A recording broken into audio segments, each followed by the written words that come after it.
So we are going to start now, and we were having an icon wiki um, art editathon, and icon wiki is a very interesting website. And you should take a look. There are a few articles in Portuguese, English, and other languages as well. Until Swahili, we're now registering new users. And Dustin was here teaching how to make the editing of other types of articles.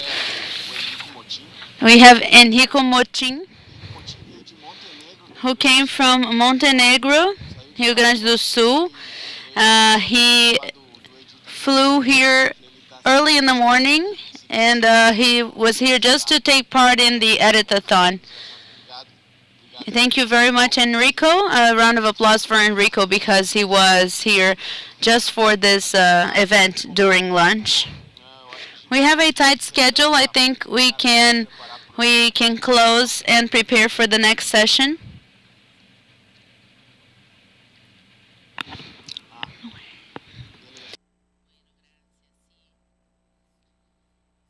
Lucas and Dustin are going to be here still doing a monitoring with you who are registering the users and the tool. And I remind you that if you're interested but you have no notebook, we have this mailing list in which we are discussing the priority and the standards that we are adopting. We are building this in a dynamic way, so enter the mailing and talk to us, at least to debate. Dustin, podemos fechar? Talvez algumas poucas palavras suas sobre os exercícios, porque agora temos que preparar a mesa para a próxima sessão.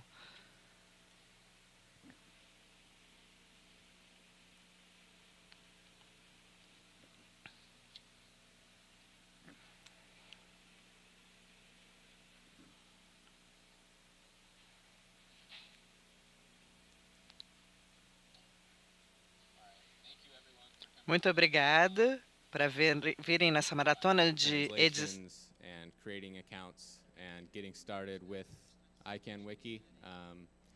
If you have any questions, feel free to find me at any of the breaks, or if you have any suggestions. I hope you continue to edit. We need to wrap up now, but once again, thank you. Obrigado. Gracias. Obrigado.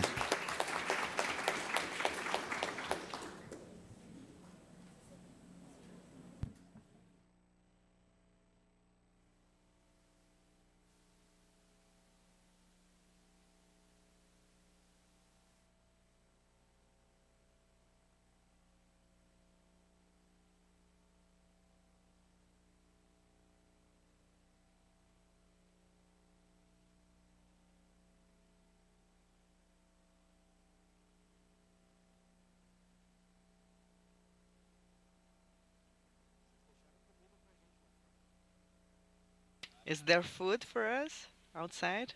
All right. I hope.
5 minutes for the picture, please.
Good afternoon, everyone.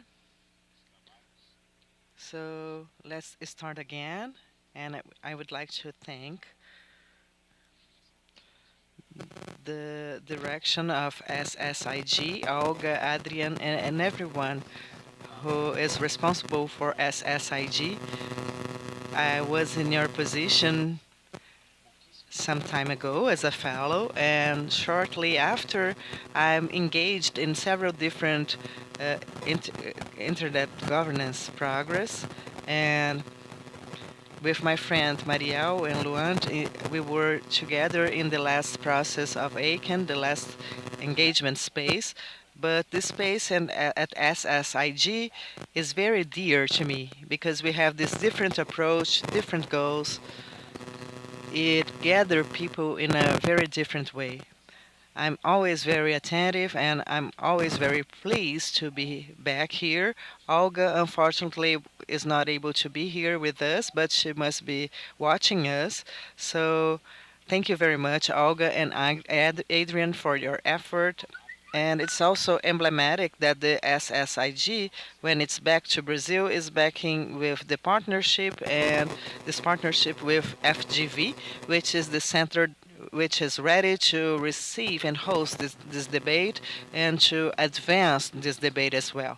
I'm very pleased indeed to be here. Here, it seems that this debate will start again now. So, without further ado, I will give the floor to Jessica, who is a researcher at FGV. Hello. Good afternoon, everybody. I'd like to thank you for the invitation and all efforts of the event organizations and to all of you. And as Claudia said, I wanted to discuss again what we debated yesterday, and I wanted to present my academia point of view, and also we have been discussing that about free culture for more than one decade. Around 2008, we were discussing the copyright law here in Brazil, and it was shaped inside here and outside Brazil with the Ministry of Culture involved and all the other players. And Brazil was a reference in cultural policies, with e-commerce policies, free software, including in the government, and it was boosting the free culture somehow, and that lasted for some years. And also supporting the scientific production, the open access to this research, and to foster that in the institutional level. So we believed in this potential of this free internet that could be collaborative, that could access knowledge and the shaping of knowledge. And since 2000, we have seen many different changes in this scenario. So we have this reform of LDA, and as it know, it was we had many fora, these debates, the society was engaged, and we had a lot of opposition and many conflicting interests, but it didn't. It was only written, and after some changes in the Ministry of Culture, we were not anymore the protagonist, and with the new Ministry of Culture, we have again this law, this previous law that it was in a different context that we have today. So this weakness of the Ministry of Culture and in the Ministry of Education is not favoring the dialogue and the society goals as a whole. So we've been discussing that for more than 1 decade, but we have the same copyright law. We are facing the same problems of access and limitations to many other things that as we debated yesterday. So it's difficult for the government to have all this legislative process and the academia to keep up with the pace of the changes and the rhythm of the private sector. So it seems that we are always falling behind, and we are trying to promote the public interest in a balanced way. So in the last years, we have lost many of the adoptions of alternative licenses. So the free software is losing room in the institutional level, and the cultural policies are centralized again, and they are organized around other axes that is not peripheral. The the cultural centers are losing their strength, and we also have this cultural policy that is very restrict, one of the most restrictive in the world. So Alan has talked about that yesterday, but I would also like to talk about the access to knowledge, especially in this at the scientific level, that are interconnected topics. I believe that while you were being educated, you needed access to some educational material, and I believe that this is common here in Brazil and other countries in Latin America to photocopy copy some of the books, and there you're able to get some a part of your materials. Especially if you graduated around 2000, we were based in this the photocopy culture. Our research was based in this kind of material that were pirate materials, let's say. We know that the access to book in Brazil and some other countries in Latin America, I'm going to talk about Brazil mainly, the access is expensive, it's restrictive, and the prices are very expensive for a population that has this low income, and also some books are printed out and new editions are not available.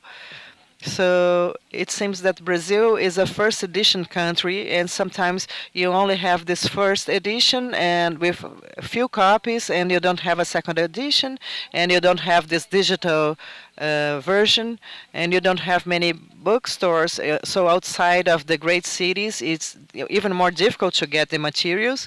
And also you have the combination of all this. So these are barriers for the students to get their material. So this culture of photocopy also exists in Brazil. It still exists now.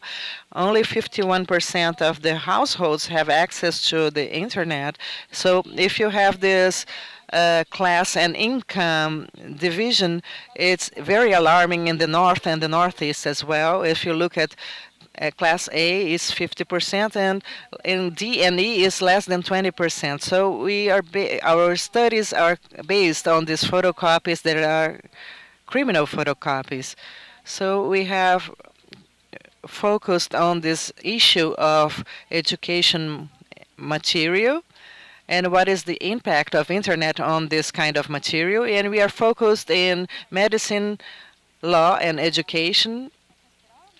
They have their particularities, and we see that there's no decentralization of the market, despite of the spread of the internet. And we have this very fragmented market, and you have the concentration in few authors coming from these big publish houses that are foreign publish houses, and they are big companies and they have digital solutions, so they have migrated to these solutions and they are offering something beyond the book, as they say. And on the other hand, we also have this criminalization of this access, these photocopies and so on. And, and there's this publish house, Elsevier, that is responsible for more than 1/4 of the market, and they are offering not only copy of the books, but you would also have this digital book, and they are trying to provide digital solution to people, a database that would replace the book.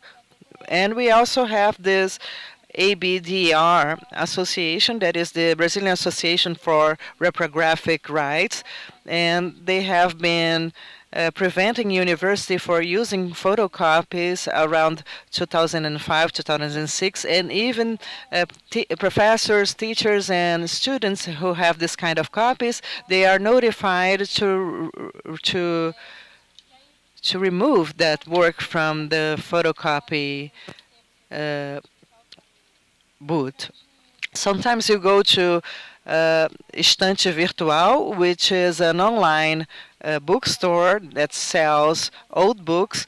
Sometimes you have to pay a lot of money when you find the work, and we have, and this is a problem because we have many books that are not printed anymore, and also this is a matter of right because and it's also difficult for law, medicine courses because they have to be updated all the time and so on and so forth.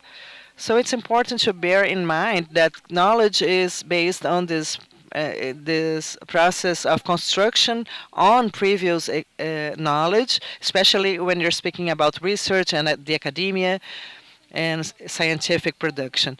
And science will be based on this discussion on what you have studied, and it's built on what is there, either to criticize or to affirm. And so in this context, we believe that it's very important to have access to this material and also to journals and books and all the types of scientific material so that the science can advance somehow. So if you don't have access to a book because it's out of print, because it's very expensive, and you only earn this low income and you're not able to buy a book for 400 reais or something like that, so it generates this class discrimination, and also there's gender discrimination, and the access to academia is difficult for this kind of classes, and also the access to knowledge. So this becomes a problem when you cannot access this material. And it is even worse when we think that the science in a country like Brazil, it's funded by public money, and you have this article, and you sometimes you have to provide them to this big journal that have this paywall regime. You have only a few players in these journals, and it's difficult to face this issue, and not everyone will be able to pay for this, and even the university will have difficulty in having all this collection of books.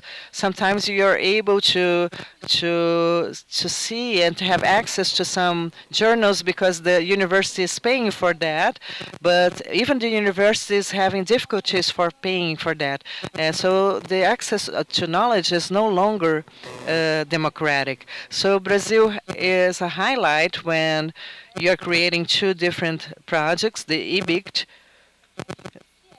and also Cielo, that is aggregating many different countries in Latin America, and they are a reference, especially Cielo, which is a portal of open access and aims at disclosing the production of knowledge in Brazil and Latin America.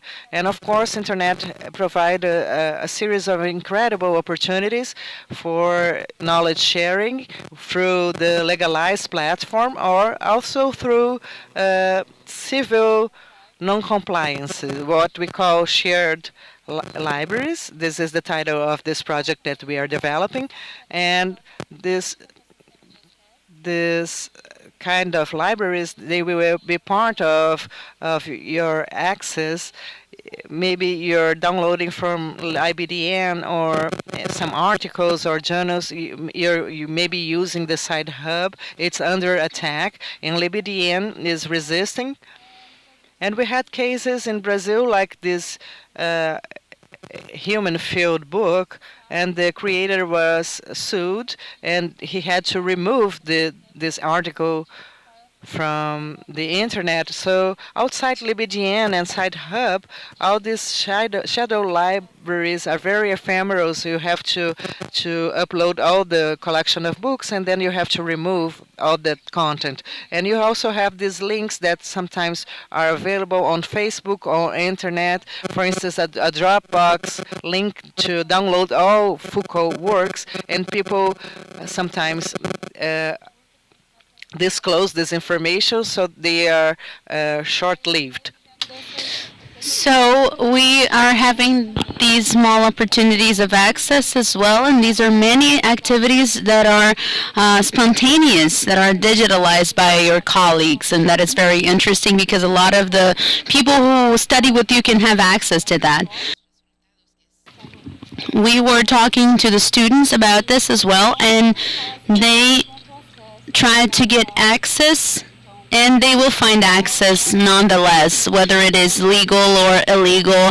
And for them, these frontiers of legal and illegal are very fluid. When we ask the students, we apply a huge questionnaire for the over 2,300 students here from Rio, and we ask them, what sources do you use? Do you believe these sources are legal? And sometimes they answered sources that were not legal, like LibDN, and we asked about sources that they thought it was illegal, and they talked about Cielo. That was there, and it was for free, and it was totally legal. So there's a very mixed up frontier between what is legal and what is illegal. Sometimes people just take pictures of their books and send them via WhatsApp or Facebook. And we thought it was interesting because, of course, when I was in college, we didn't have cell phones that could take good pictures like that. The fact that you have access to that content, even though the photo is not that good, sometimes they can even, it's very good, sometimes they can even read on the phone or on your tablet or on your computer. And it's an advantage to have access to this and be able to follow the course and be able to actually keep up with the classes. It's not that they don't want to have legal access to the books. As I told you, there are many factors that determine if the students are going to be able to get the books or not. It varies from universities to universities what kind of books that they use, but the total amount that people spend with books is very expensive. You can imagine if you were to buy all of the books that you use in college, no one would be financially able to buy all of the material. There are a few issues that we need to think about when we think about the role of internet to promoting the access to knowledge. If it weren't the money invested in research, how many of us would be producing knowledge today? Who would be able to pay 35 American dollars for one single paper? Is it fair or is it desirable that research that is funded by CNPq, which is a public agency of funding, is restricted to a book with the support of a public funding company, and it doesn't even have a free license, so that this investment can return to the society somehow? So we believe and we are searching for a democratic and free internet. But many agents created new intermediates, not only in the knowledge production area, but also in culture, audiovisual. And at the same time, we see these new challenges to promote knowledge, access to knowledge online. I think we should always find a balance of interests, and this open access needs to be rethought and reaffirmed and separate from the speech of the predatory journals, for example. It is complicated. It generates a whole industry on the open access, a predatory industry for the production of scientific knowledge. The criminalization of this copy is going to affect the marginalized population that already doesn't have access, and they are going to end up breaking laws that are not appropriate to them. So the discussion is, are the practices that are not appropriate to the law, or is the law that is no longer appropriate to the practices? So we have to find this balance between the public interest and all the other interests in the context. Thank you very much. Thank you, Jessica. Just let me ask you something. The work is published already? No, it's going to be published this year. If you want more information about it, you can talk to me. It seems key work for this debate here of access to knowledge. And before you tabulate the results, it seems to me that this sample is very significant. And the identification of this distinction between legal and illegal, it seems already like a very good inclusion. I'm going to take my role as a moderator to do an intervention. I didn't have time to say this yesterday. I'm going to say it now. Maybe we really have a different perception of the intellectual role as Latin Americans. The states charge for the access to the law, to the judicial information. This happens in some places in the United States. The judicial information, they are accessible through a database. They charge for the access to the laws, and this is, for me, this is the most symbolic example. The European Union has a more humanistic approach. I'm not sure if everyone has this perception, but in the European Union, the rapporteur of the reform is from the is Union Veda. She is from the Pirate Party. So a reform of intellectual property is in the hands of a pirate. So this is going to be a revolution. The adjustments are going to be different. They're going to increase the limitations and expand this notion of legal and illegal. Even a pirate inside the European Parliament, in such a strong discussion and so encapsulated economically like the role of the intellectual property, it is still advancing very little, even in the hands of a pirate. This is just a provocation. We have a symbolic case in Colombia that was shared for a while ago of academic texts, and the sharing of academic texts was taken to a criminal prosecution in the country. This is just a comment, so if there's someone from Colombia who could talk a little bit more about this case, please, you can talk during the break or during the questions and answers. Now we're going to go to the cases, first with Carlos Costa. Carlos Costa is also with the agenda of Portugal Digital, and he is here also as a representative of Arctel.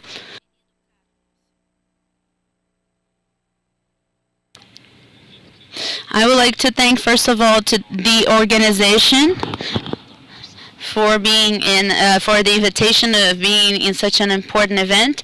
Arctel, the Association of Regulators of Communications and Telecommunications of Countries with Portuguese Language, is a private right association created in 2008, aiming at facilitating the sharing of information and the knowledge between among several regulators in the Portuguese space. It is a limited rule. we have to observe the taxonomy of knowledge formulated by Aristotle and check the great expansion of scientific, technical, and empirical knowledge that had happened in the last few decades. It is limited because currently what is more important in knowledge, much more than being a justified and true belief, as Plato defined, is that this is a complex process. Sometimes it can fail. It depends not only on the object, but also on the capacities of the subject. It is in this sense that we can affirm that what exists today is not appropriately the access to the online knowledge, but above all an interface with data information and methodologies related to which an individual can own or not, transforming into knowledge and depending of their capacities at a digital, technical, economic, and scientific level. In this case, the society has to bear in mind the capacity of an individual. And further ahead in this talk, this is always one step ahead of us. I bring two brief examples about the promotion of universalization of access to knowledge as a process. The first one is focused on a national case in Portugal, and the second one is focused on the experience of Arctel. The Digital Portugal agenda is perfectly aligned to the digital agenda for Europe, defined by the European Union as a plan of action to foster prosperity and welfare based on the growth of digital economy until 2020. Supported in the promotion of 7 pillars: the digital unique market, interoperability and standards, trust and security, rapid and ultra-rapid access to the Internet, investigation and innovation, increase of digital literacy, and ICT benefits for the society. In this context, the Digital Portugal agenda wants to promote the digital economy and the knowledge society, preparing a new economic model focused on innovation and knowledge, following a new industrial policy as the basis for new products and services of better added value and that are directed for international markets. This strategy is structured in 5 priority areas of intervention: the access to broadband and digital market, investment in investigation and development and innovation, fighting against fraud and fiscal evasions, response to the societary challenges, and most relevant to the scope of our debate, improving the literacy, qualification, and inclusion in the digital world. This improving the literacy has 3 specific measures: qualification for innovation and digital economy, inclusion and digital literacy, and digital content in Portuguese language and the digitalization of contents. Since we don't have much time to go into the detail of each one of these goals, I will mention the objectives related to the first measure that has to do with the qualification for innovation and digital economy. These objectives are the promotion of the use and support to innovative initiatives that contemplate the use of the ICTs in education and learning throughout life. In second place, we have development of appropriate qualifications and valuable qualifications for the education of for education and a better participation in the digital world, and increasing the digital competences of Portuguese population for a diversified and competent use of the contents and services available online.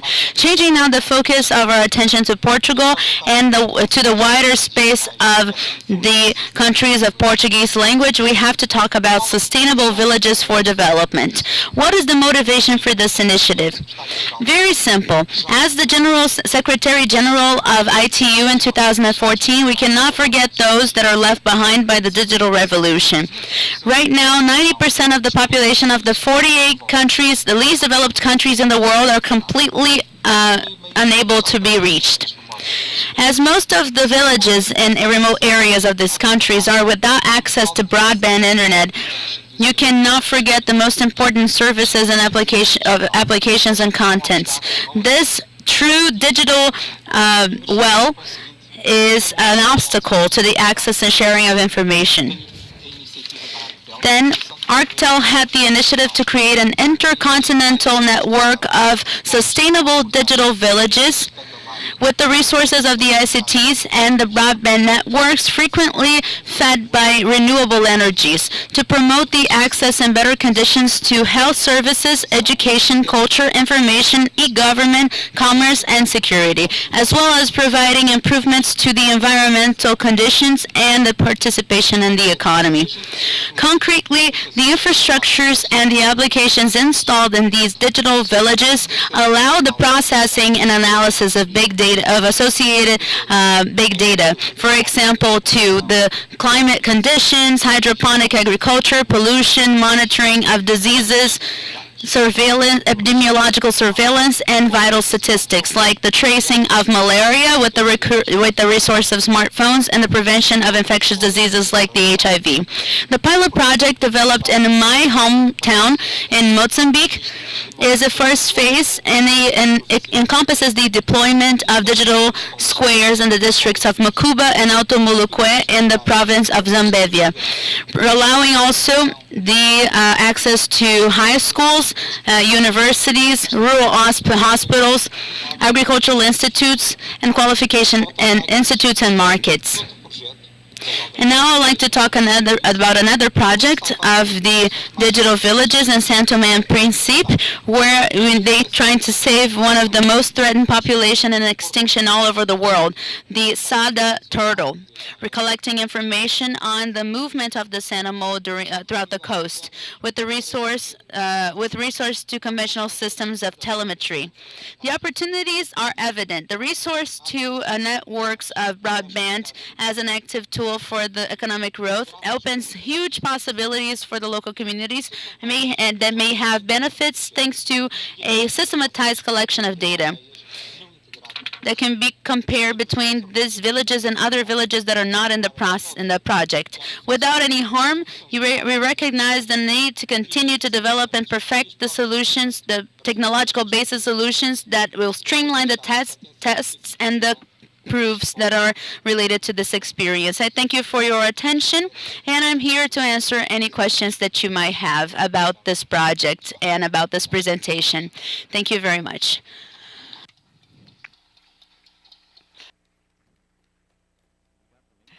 Thank you, Carlos. I'm a witness and also a beneficiary of your initiatives in smart cities and also about your concern in technological development in Portugal. So the project that I work today is funded by Portuguese resources and also funded by Portuguese interests. So I know your initiatives, and I'm going to talk about them when I will explain about algorithms. And it's very valuable for us to understand these initiatives that are being born in Portugal. So we will see this, not this case study, but this direct application from Dustin Phillips. He's the co-director of this initiative called ICANN Wiki. It's an initiative that I have known for some time. I'm very familiar to that. In fact, we have written together in different places across the world this year, and we have been participating, and his wish of just Dustin and Jack, who is the co-director of the project, is to expand the content in other languages, including Portuguese. But I know there's difficulty of access about internet content.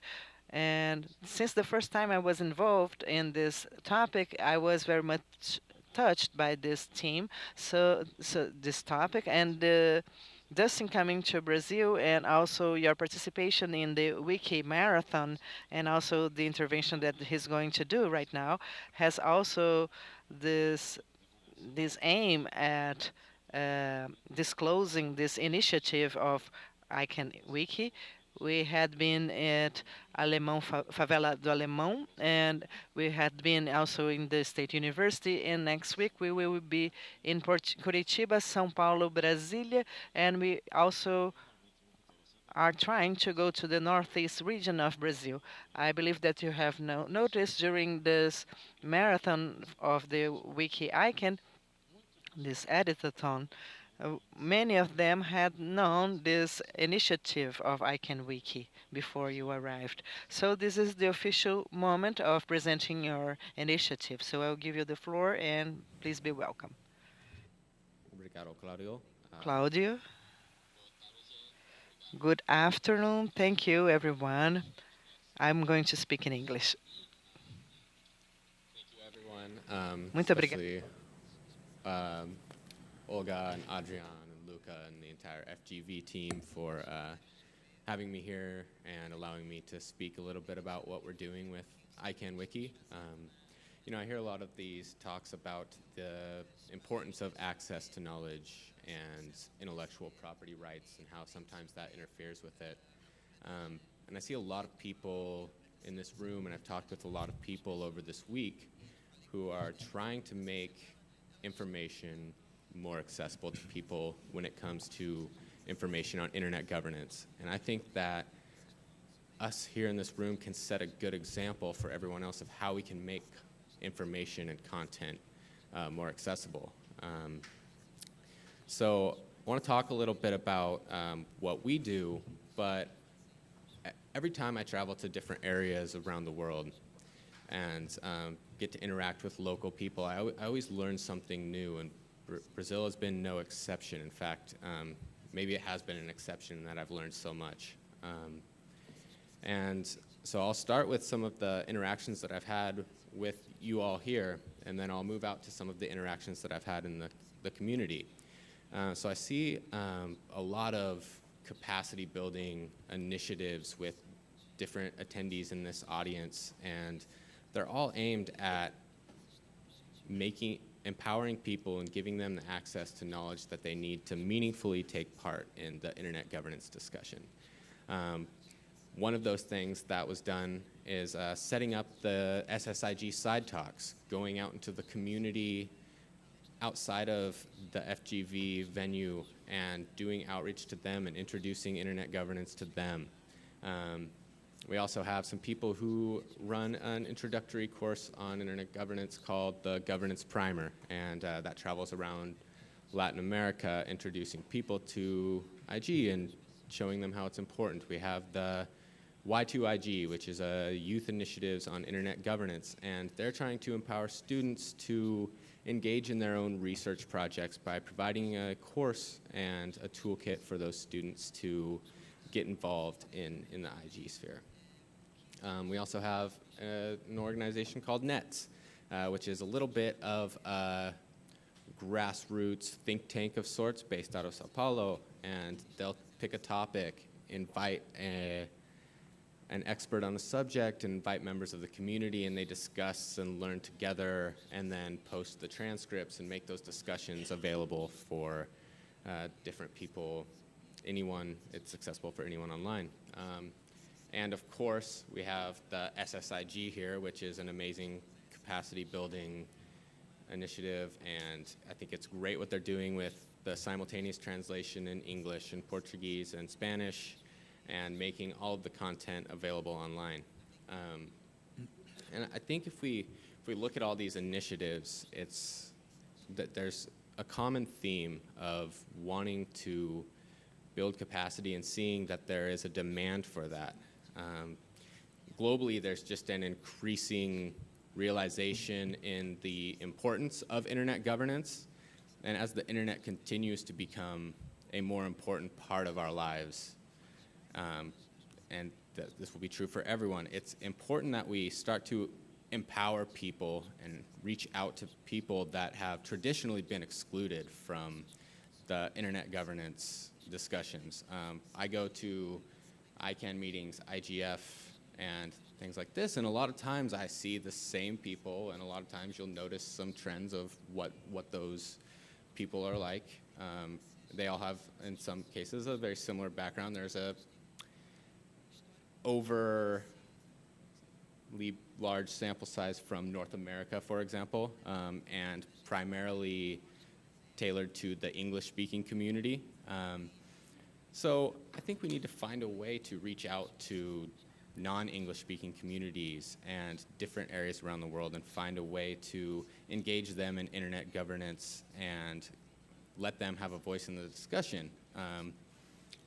If you don't speak English and your privacy is violated or you're hacked or somebody steals your intellectual property, it affects you just as much as if you speak English. So I think we really need to start making some strong efforts to allow these people to have a seat at the table and a voice.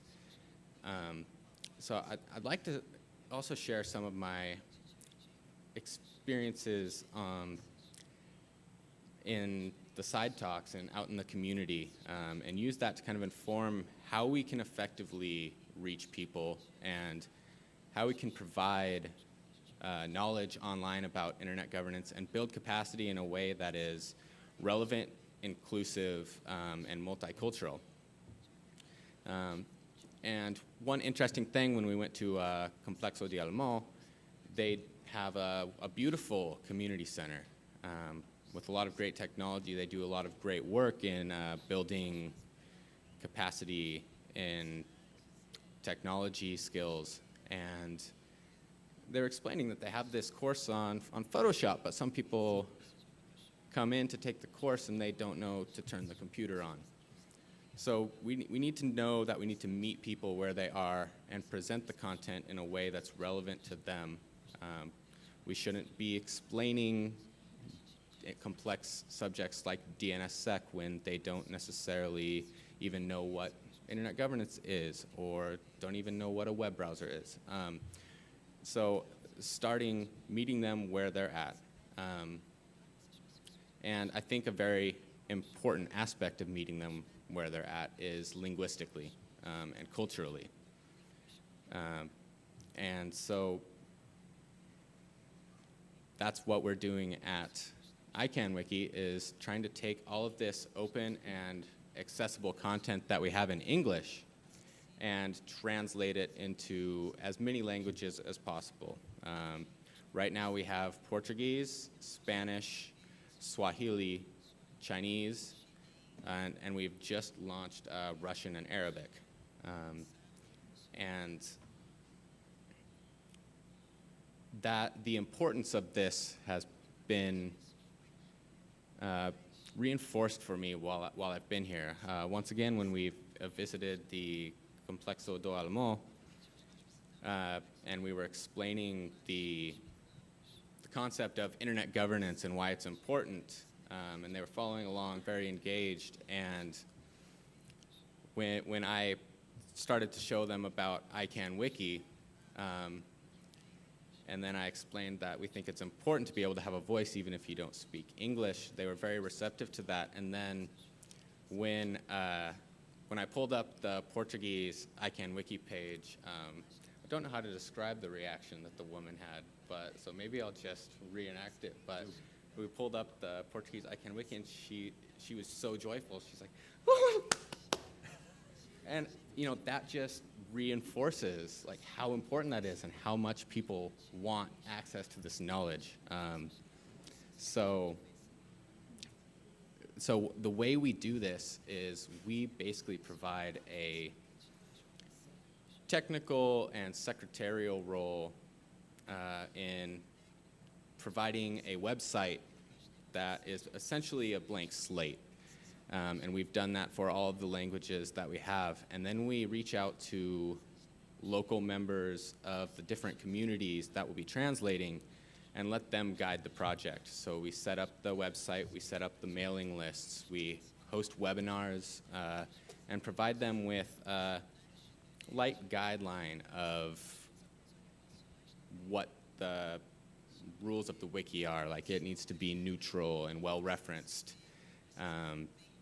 And it should be factual. So there are some very minor requirements, but other than that, we say, this is yours, make it locally relevant, and We're always here when you need help, but aside from that, we let you drive the project.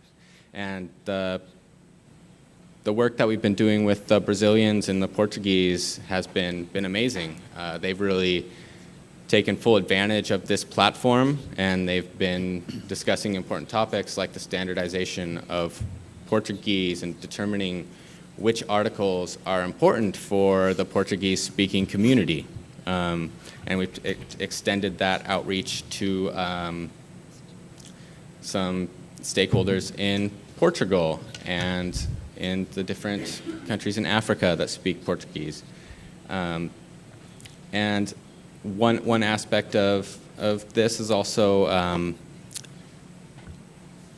allowing them to become leaders. So we train them so that they can train others.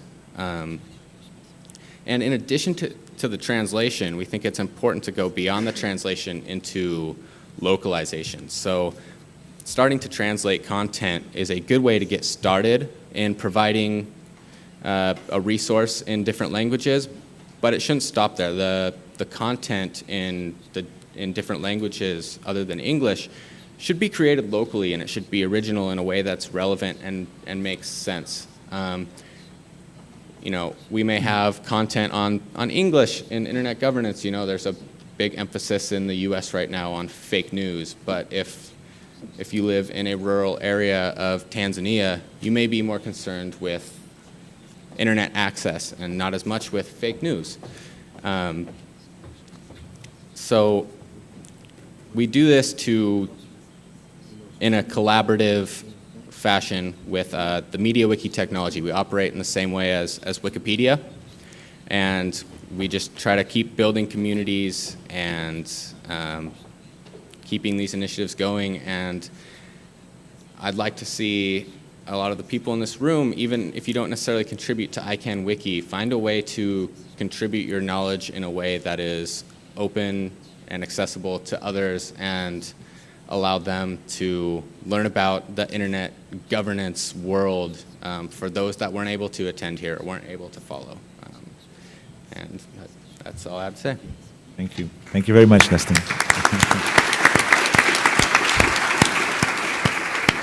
Bem, eu acho que tivemos aqui Had here some outcomes of this survey, and also we had testimonials that were very important. While you were preparing yourselves for the questions, I don't know if we are able to have someone from Colombia to ask, and we have some time for questions, and I'm going to have these quick references.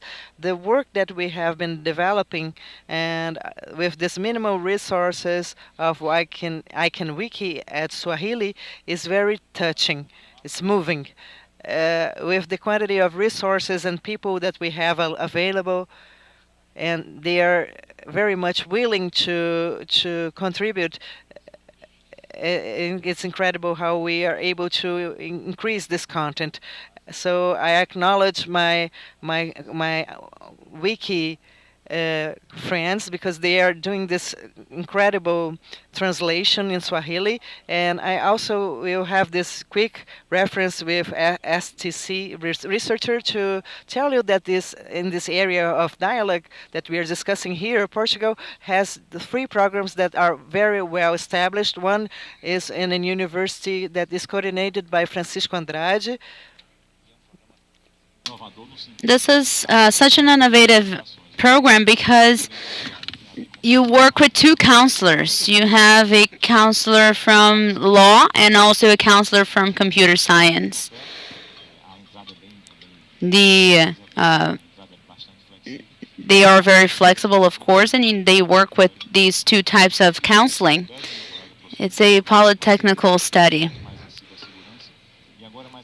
And recently in Lisbon, they had an agreement between among the Technical High Studies Center, the Naval School, and the University of Lisbon,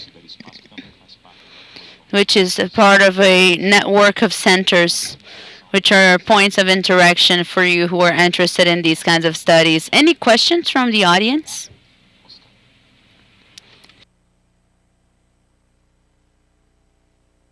Adrian asks us to remind you that the ICANN fellows who are here after this panel, at the end of the day actually, we're going to have an official photo of the ICANN fellows.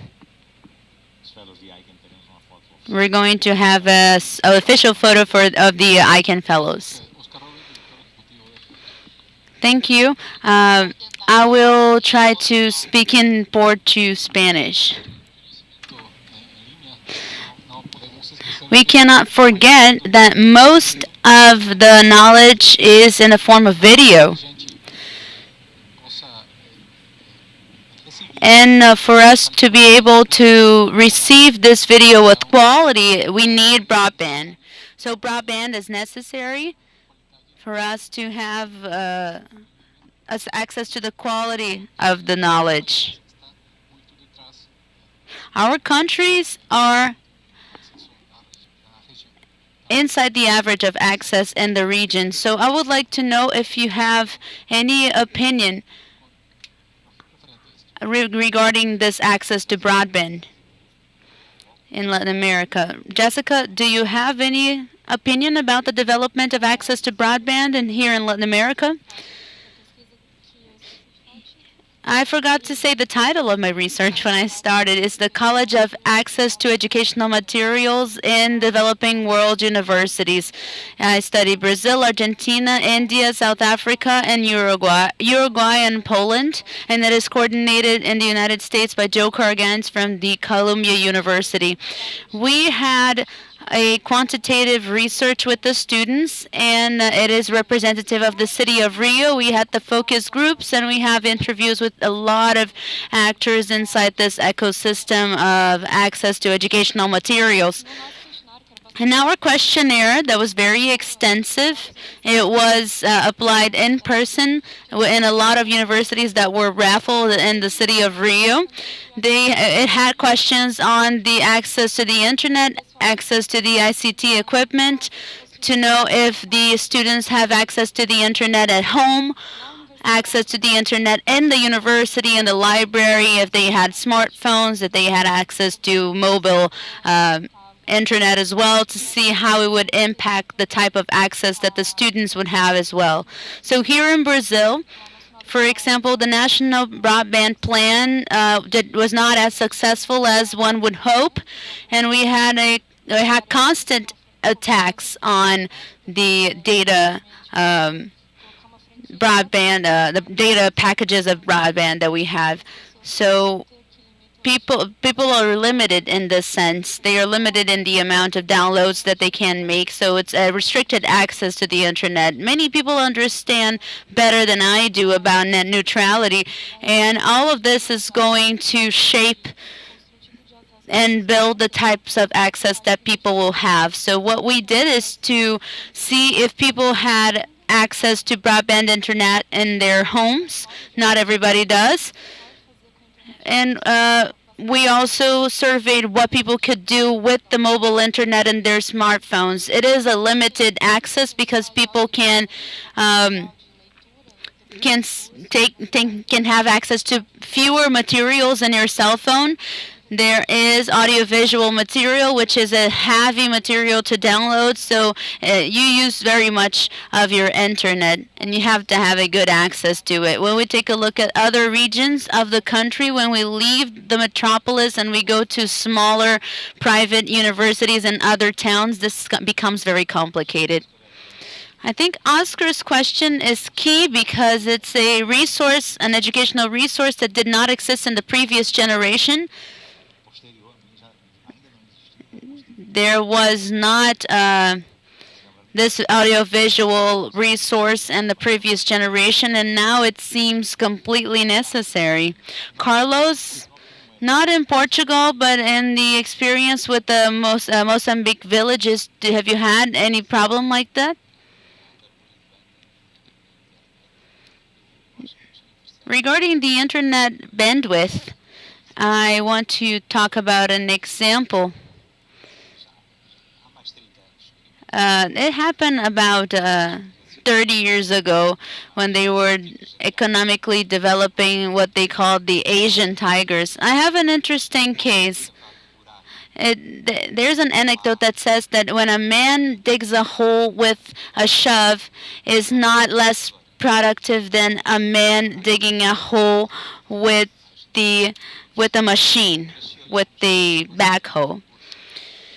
So if we take a look at the resources available, improving resources doesn't necessarily mean that it's going to make the process more productive. For example, in many European countries, including Portugal, there are networks installed, even in the rural areas, in the cities, of course, and most of them in Portugal, they do have broadband internet access. And in many rural areas, of course, it is more limited, and it has about 30 megabits per second. But the infrastructure is there. Even though the infrastructure is there, the adhesion to the networks is not that high. When they make surveys to try to understand why the adherence was not that high, the answer by people is we don't see interest in broadband networks.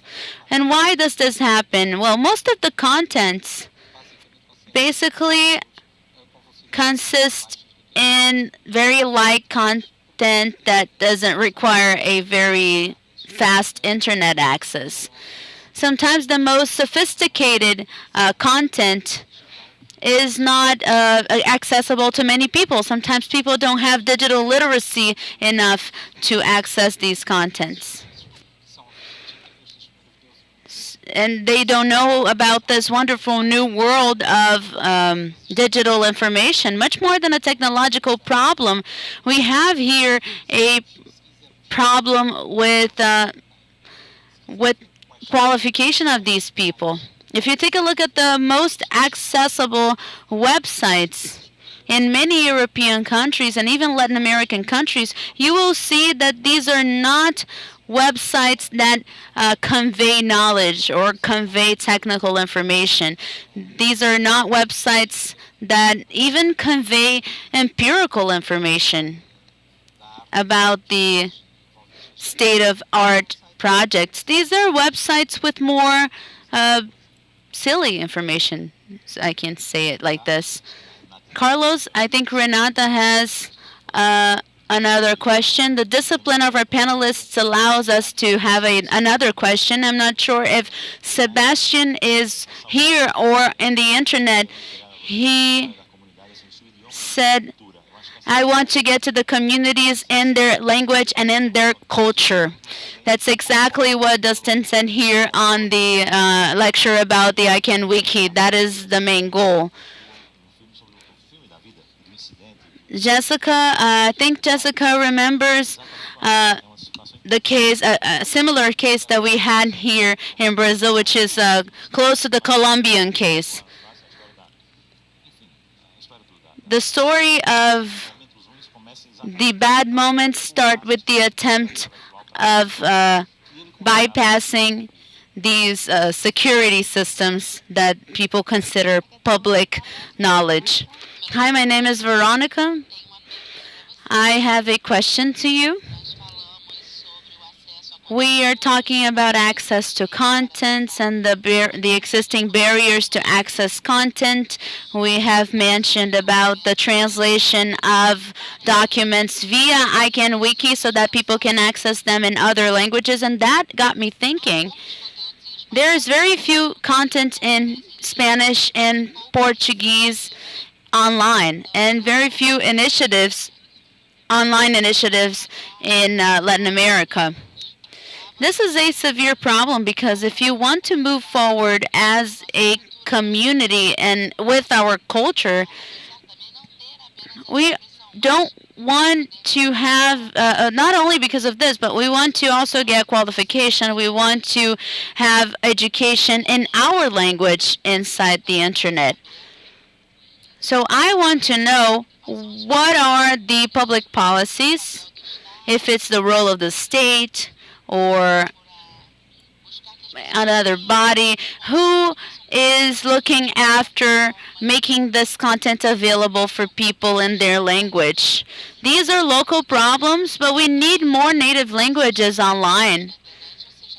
These are not being reflected on the internet. So what kind of public policies do we need to think about so these languages are more frequent in the internet? We need to take into account that if someone has a virtual library or something like this and they want to share, uh, they need to be open or free, but all the content, the big content that we find is always in foreign websites, or if you want to have your own blog, you have to pay for registration and it's a bit expensive. So what kind of public policies can exist to motivate this?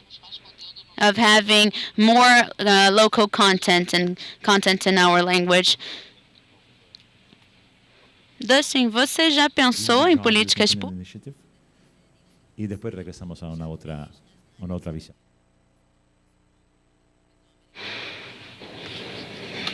We're going to have an American view now.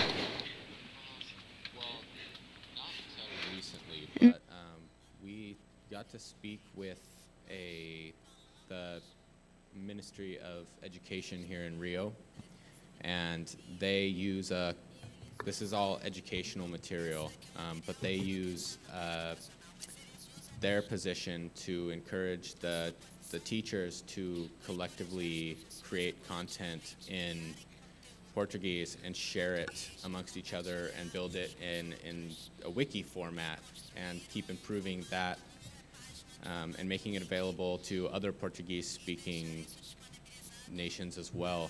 So it's all open and accessible, and any of the teachers can contribute to it, and they build the capacity of those teachers and show them how to use the tools in order to create the content. That's an example of the public sector working on it, but that's about the extent of it. Thank you, Dustin. Jéssica, e aí, é iniciar a criar essa diversidade, promover essa diversidade, está na cota. The agenda of the public power. So what do you think, Jessica, for Brazil, in your view? I'll speak in Portuguese.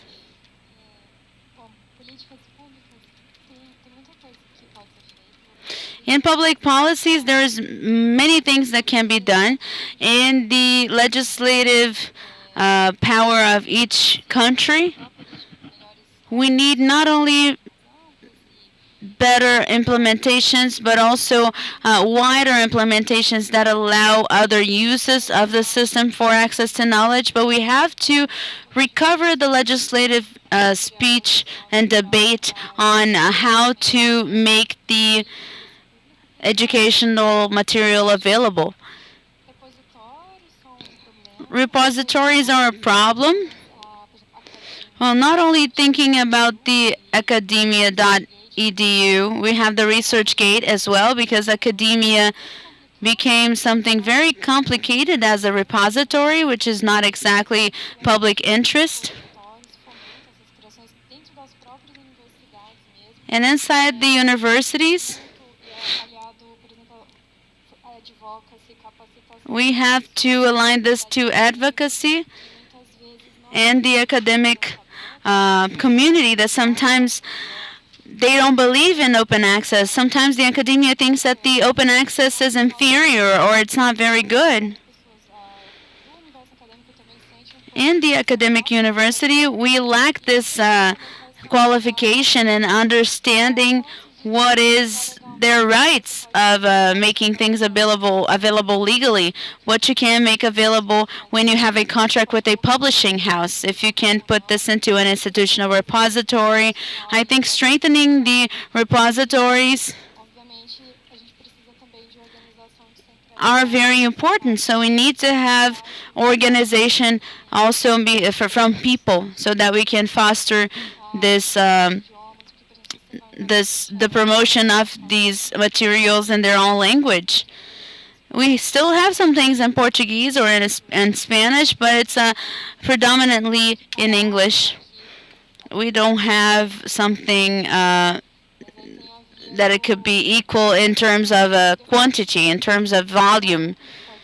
But how can we make this available, and how can we create a community that can share material, not even if it's a preprint version, a version that is legally made available there? And there's also the civil disobedience. If you have a very important work that it's sold out and no publishing house is publishing that in your country, what do? Are you not going to have access to that? An important book that is essential for the understanding of a discipline or an area. Well, how do we deal with this publishing of this work that is sold out or it's not available anymore? This has to be discussed in the governmental sphere. How are we going to provide access, equal access to everyone? Carlos, do you have any opinion, anything to say? In Europe and in Portugal, we have some public policies that we have developed to have the content, the access of content in Portuguese language. But it's very difficult in Europe because we have several different languages, and and and they have this English predominance in these works. But we have been based in and we have been funded in government subsidies, but the evolution of ICTs is enabling us to address this problem through other ways. Through we have this our systems that distribute content that are different from the movies and theaters and so on. We are able to upload something to YouTube, for instance, but it also is related to the funding tools to produce contents. Today, it's much easier through crowdfunding to get funding for some projects. And also in this audio visual area, we have been seeing this revolution. But if we look at the contents of informative content, we don't have answers today. We could see newspapers and their funding conditions of the newspapers are very limited today, and people in the press are having a lot of difficulties, and it generates a lot of debate, not only about the contents but also other matters that it's difficult to get an answer for this kind of issue. We have time for one more question. Renata, please. Thank you, Claudio. I'm going to speak in Portuguese. I would like to ask the table. Uh, Diego Gomes from Colombia, he wanted to ask the table what are the ways that they see and how to act in this intersection of government internets and access to knowledge. This was the topic of this manifest in Washington, D.C., and it was signed by ICANN's fellow and also by the board of ICANN. And what are the spaces and the manifests that the group believe that are ways to manifest about internet governance and access to knowledge? And also I'd like to request ITU Women LACNIC that we are able to gather today, this evening, to take our photo. And Renata, I wanted to remind you that we have other spaces. Adrian will confirm this to me, but this is a very particular effort of SSIG. I don't know if this is an effort that we have in other schools. In Europe, I'm sure there isn't. I don't know about the African and Asian Pacific. I think that only SSIG has simultaneous translation. The the effort to guarantee access in a multi-language way is also a financial effort. And also the initiative of schools, only as SSIG has been investing in this. And I know this is very expensive for them, but at the end you have the integration effect that you need.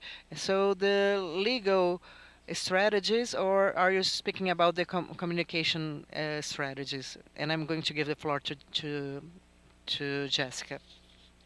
I'm thinking about that. I'm not sure if I'm the best person, but I would go back to what I was saying to try to get the technical effects and also net neutrality and internet governance with this trend to promote the access to culture and information, and also trying to join them with other debates that were very close, like the intellectual property debate and copyright with the internet. These are lines inside our centers. They are dialoguing a lot among themselves, and we are able to learn a lot with ourselves from one another. I think that everyone that spoke here were able to help us to understand in this physical structure and promoting the access to internet that has good quality and has good prices, and also the broadband universalization, for instance. And also we have to talk about the Internet Bill of Rights discussion that we have been debating, and how this regulation will impact in terms of copyright and also access to scientific production. All this is very much interlinked, and this community must think and debate among themselves. So we want to head this direction, and we have to see it and share ideas and experiences to move on. Well, thank you, Jessica, Carlos, Dustin, and please a round of applause to them. And this debate will go on, and they will be still with us so that we are able to debate. Do we have this coffee break now? Oh, let's move on with the sessions, and then later on we will have the coffee break. Thank you very much.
So let's start with the next panel. I'd like to invite Claudio Lucena, Catherine Garcia, and also Claudio Marcelo Moreno to come to the table, please.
Good afternoon.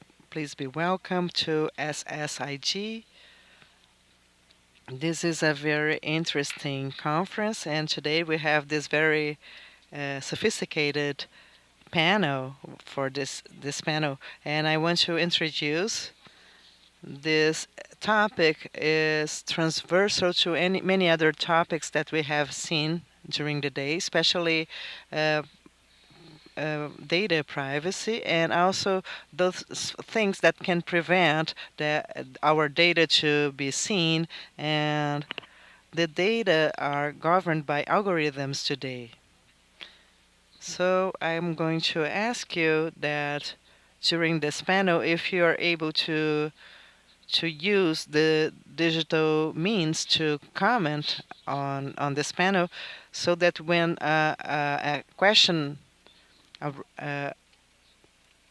comes, we are able to see many different questions, and we are able to answer many of them. All the comments can be documented this way, and they could be more accessible to all in the digital format. So I'm going to introduce our first panelist, who is Catherine Garcia van Hoosgatre.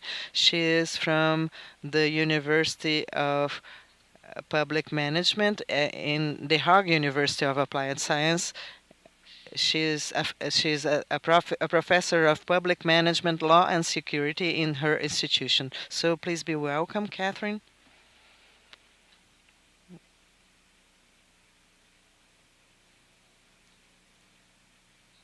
Here I have some slides.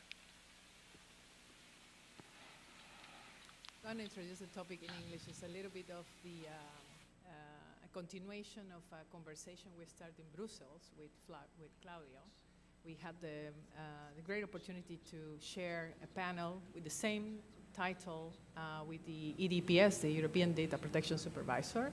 This was somewhere in February, so it's happy to bring the topic here to our region and have a thoughtful discussion on what's going on about algorithms. Basically, I would like to introduce first some thoughts about how ubiquitous has become algorithms in our lives, in our daily lives. If you think about the news feeds in Facebook, you think about the continuous messages or popping messages that we get when we are looking for books in Amazon. Think about stock exchange and these charts that appears once somebody is trading on the stock exchange. If you are looking for a mortgage and you have been able to identify if you're better broker, then after introducing some data, it will show you some specific most convenient loans to take up. So, but that brings us to the question, what exactly are algorithms? And these are step-by-step procedures that are followed by calculations. Some algorithms are designed to allow machine learning, for example, the so-called pattern recognition. They're also used for calculation, data processing, and automating reasoning. So that's as for how ubiquitous are they. However, it's important to bear in mind that correlation is different than causality. And I bring you an example that will connect later on with the topic I'm going to cover, which is consumer finance. There is an online lender, Says Finance, and they found that people who fill out their loan applications using all capital letters default more often than people who use all lowercase letters, and more often still than people who use uppercases and lowercase letters correctly. So what is this telling us? It's basically raising some questions concerning algorithms. And obviously, on the one hand, you have the situation of autonomy enhancing for humans. It may, at the end, make more simple some processes for humans that they will need not to spend time, so it's becoming a bit more timely manner. And versus consigning to a system agenda setting power, decision-making power. So that's on the other hand, whether concerning individual or groups. The way society is structured then also will have some impact in regard to the use of data and data privacy. Questions such as how algorithmic decision-making should be approached under international human rights law are being recently raised, and we're going to go there next. How models are being used to predict the future. So if we look at some of the most well-known principles that have been coming up recently in 2014, we have Salomon Barocas and other academics that have raised some important principles that may be able to prevent that these algorithms are not being regulated in any way. So they talk about responsibility, explainability, accuracy, auditability, and fairness. In the first case, when they focus on responsibility, they are obviously looking for the question of redress. How, in the case of adverse consequence or detrimental effects for consumers, for users, which kind of redress mechanisms are going to be available, and who is going to be liable or indicated to respond for this redress. In the case of explainability, obviously there has to be some clear explanation for, especially for end users or other stakeholders, if they don't, in basically non-technical terms. Accuracy, because it is needed to identify sources of error and uncertainty, and auditability, allowing third parties to review the behavior of these algorithms and permissive terms of use. And finally, fairness, and I think is at the end, but it's one of the most important ones and the one that has been mostly being raising concerns not only in law enforcement, but also in the topic I'm going to discuss later, is to what extent these have to be taken care of, the discriminatory or unjust impacts when comparing across different demographics. Now, so lately, only in March this year, and actually there was an open consultation for these principles, the Institute of Electrical and Electronics Engineers launched the principle on artificial intelligence and autonomous systems. This was, as I mentioned, launched recently this year, and I think the public consultation was closed somewhere in the first week of March, unfortunately. For those who are interested to participate, it still is possible to follow up in how was the input of the different stakeholders about these principles. But they raised, once again, not new concerns as Salomon Barocas and other academics have raised, but putting more into context the questions that concerns to these principles. So they're raising questions such as how can we ensure that artificial intelligence and autonomous systems do not infringe human rights? And this is what is so-called the human rights principle, or the principle of human rights. And how can we assure that artificial intelligence is accountable? So this is concerning the principle of responsibility. How can we ensure that artificial intelligence is framed in a clear way? So this is concerning to transparency, and to what extent it will benefit and minimize the risk of artificial intelligence. And this is in relation to the use of technology being misused. So then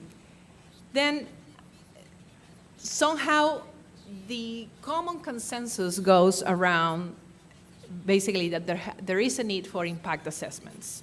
Whether you call it societal or human rights impact assessments, all of them have to at least revise 3 times during the process of design and development algorithms. And these are obviously on the design stage, on the pre-launch, and on the post-launch. So that allows me, with this very basic knowledge of principles, to move on to the topic of consumer finance, a topic in which I've been working as a consultant with the European Commission, more specifically with the Financial Service User Group, one of these expert groups of the European Commission, for around 3 years. We got interested in algorithms due to the fact that there are different creditworthiness assessments methods taking place Euro-wide. So then we start by looking at the positive side of the picture. So what are potentially the good impacts and the benefits of the use of algorithms? And then we came out with speed up the access to financial products and services, financial advice and guidance, and has been proven to be more or less have a good impact. Budgetary management, a little bit of a nudging policy to send reminders to users about the correct use of their budget. Also preventing over-indebtedness, therefore, and finally, lately, I think this is worldwide, there is a very strong signal about the impact, the potential impact, the positive use of algorithms for identifying fraud, bribery, market misconduct, and anti-money laundering. So this is the so-called AML, or know your client, know your customer processes. However, then we move to the negative and the detrimental effects that we have observed also coming from this expert group. And these are mostly in relation to, as I already introduced, the creditworthiness assessment that requires definitely an adaptive regulation. So we noticed that there is a need for a more accurate predictability of the future behavior, as well as the taking into account the risk of profiling assessment, algorithm decision-making transparency, obviously, and all in all, the bias or discriminatory outcomes that this can take. So as for the, we look at the sources of bias in algorithms systems, and this has been also a input of the study recently done in 2017, this year, by White and Case, on algorithms and bias, why the lenders need to know. This is the report that I highly recommended you to have a look. And they look at these biases. So we're looking now at the behavioral part of the algorithms.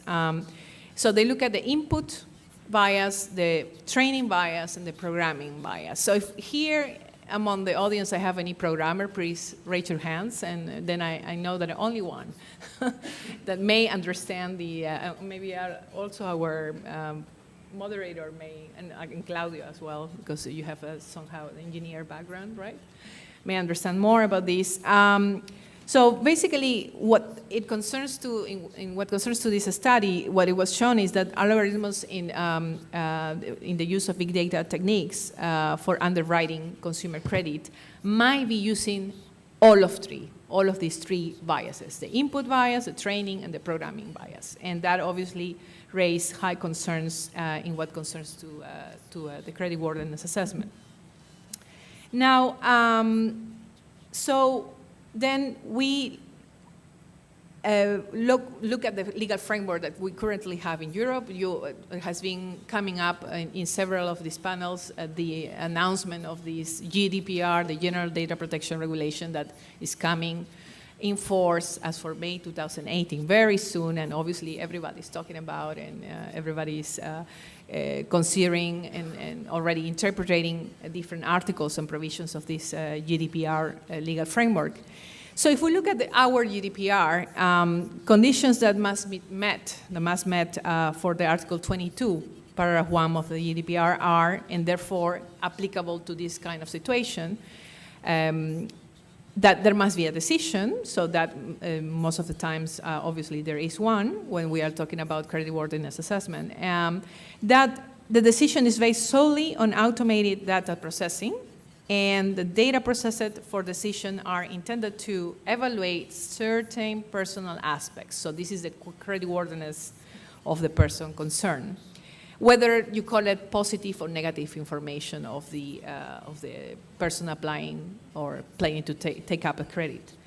And the decision must have legal or other significant effects for the person. So let's take the situation of unfair discrimination due to denial of credit. Then we have a second important provision that provides more light in relation to these concerns, and this is the right to learn the logic behind processing. This is in Article 15 of the GDPR, and here we look at the existence of, basically provides for, there has to be the existence of automated decision making, meaningful information about the logic involved, and finally the significant and consequence of such a processing data of the data subject.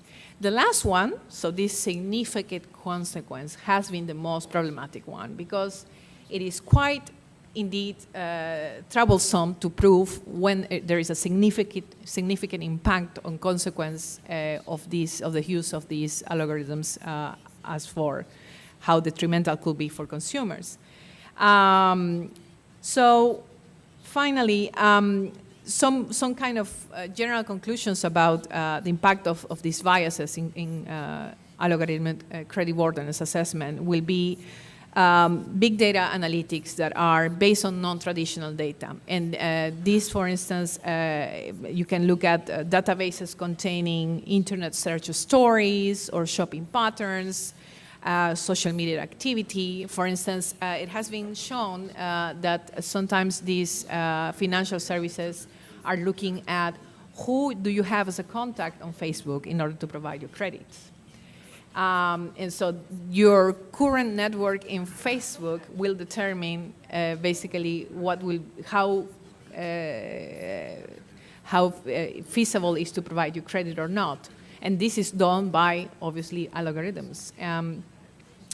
Then the denial then is the outcome from this opaque algorithm analysis that is done by this process, and this is obviously having unfair and discriminatory lending decisions as an outcome. So there is also a challenge on the translation, on the conversion of this decision making to consumers. How do you at the end explain that you use an algorithm process in order to determine the creditworthiness of a specific person? And that has none, of course, been especially addressed and explained by the financial services.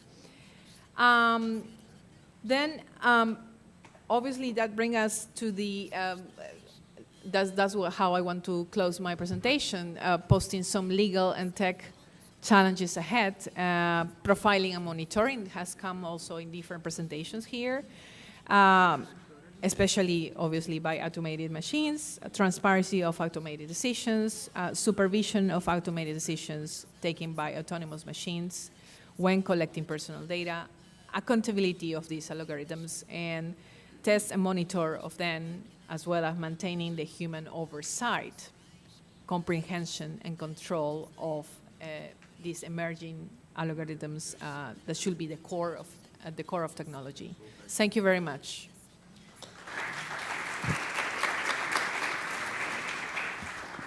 Muchas gracias, Catherine. Y ahora le toca el turno a Claudio Lucena. Claudio. To Claudio Lucena. Claudio is a researcher of the Law School of the Georgetown University in Washington, D.C., and he is the Dean of the Paraíba University in Brazil.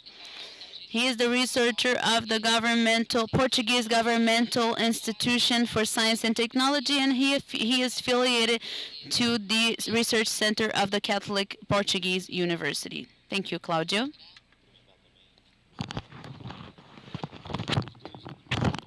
I would like to thank Catherine.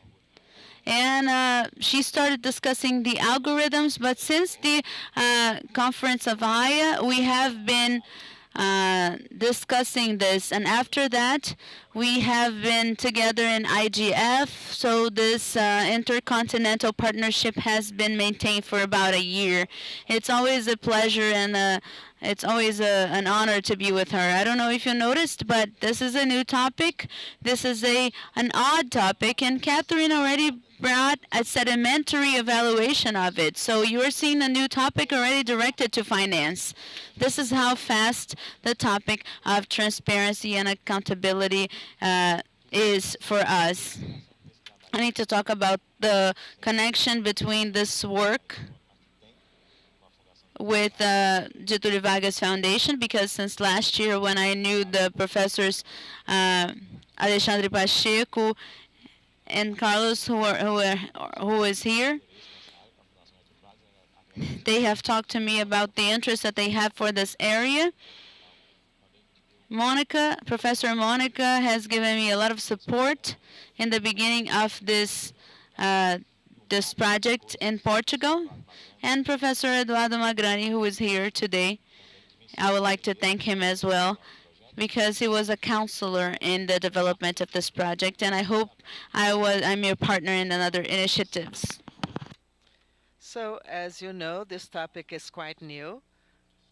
I'm a kind of Don Quixote that is fighting against semantic windmills. And I could be here forever only because I have chosen governance and algorithms. So you must have seen from Catherine's presentation that for automation decisions, it's regulated by GDPR, article number 22. They are discussing initially what to do with these automatic decisions. It's not the unique, from what I know, in our Bill of Rights on article number 19, it provides what you should do with this kind of algorithms.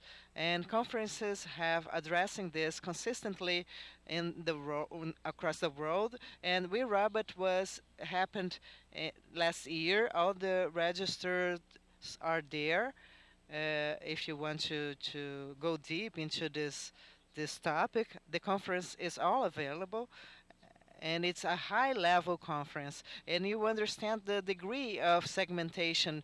They're speaking about gender, and not only the general principles of algorithms, but in segmented works.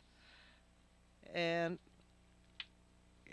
CPDP, that is the Computer and Data Privacy, the most important conference in Europe about this kind of thing, also has adopted the intelligent machines. So it's a topic that has occupied all academic space, and not only in academia but also in private companies. The competition is incredible, and I have this mission to convince you that this is legally relevant to talk about algorithms governance, and what we are proposing, what are the measures available, and what are the challenges ahead of us.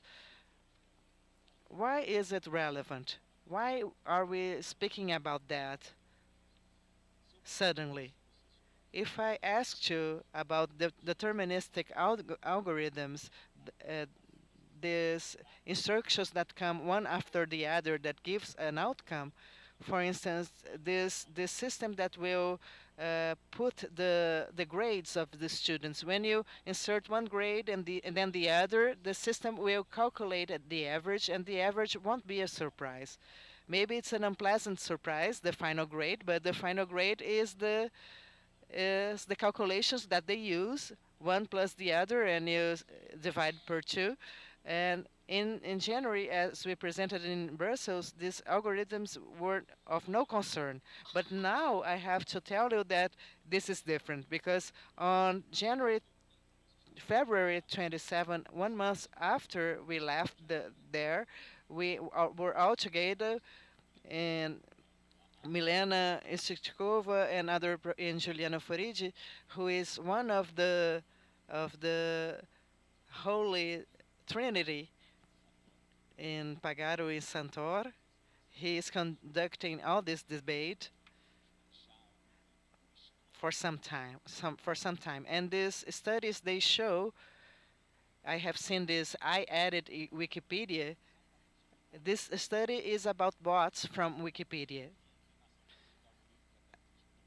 And I had this trend of saying that I was not interested in algorithms, but there's two is about deterministic algorithms. This small code that is used to edit text, simple edition like orthographical edit, or to correct something that was absurd on the page, and also this reference that are absurd. But we had no idea that these bots could use in this unpredictable way. And this study is incredible because they are using their deterministic algorithms, and they are showing that these bots are competing among themselves. One edit and the other undo that, and so on and so forth. So according to the language, there is a conflict or not. And I can tell you that the bots in Portuguese, they are always fighting.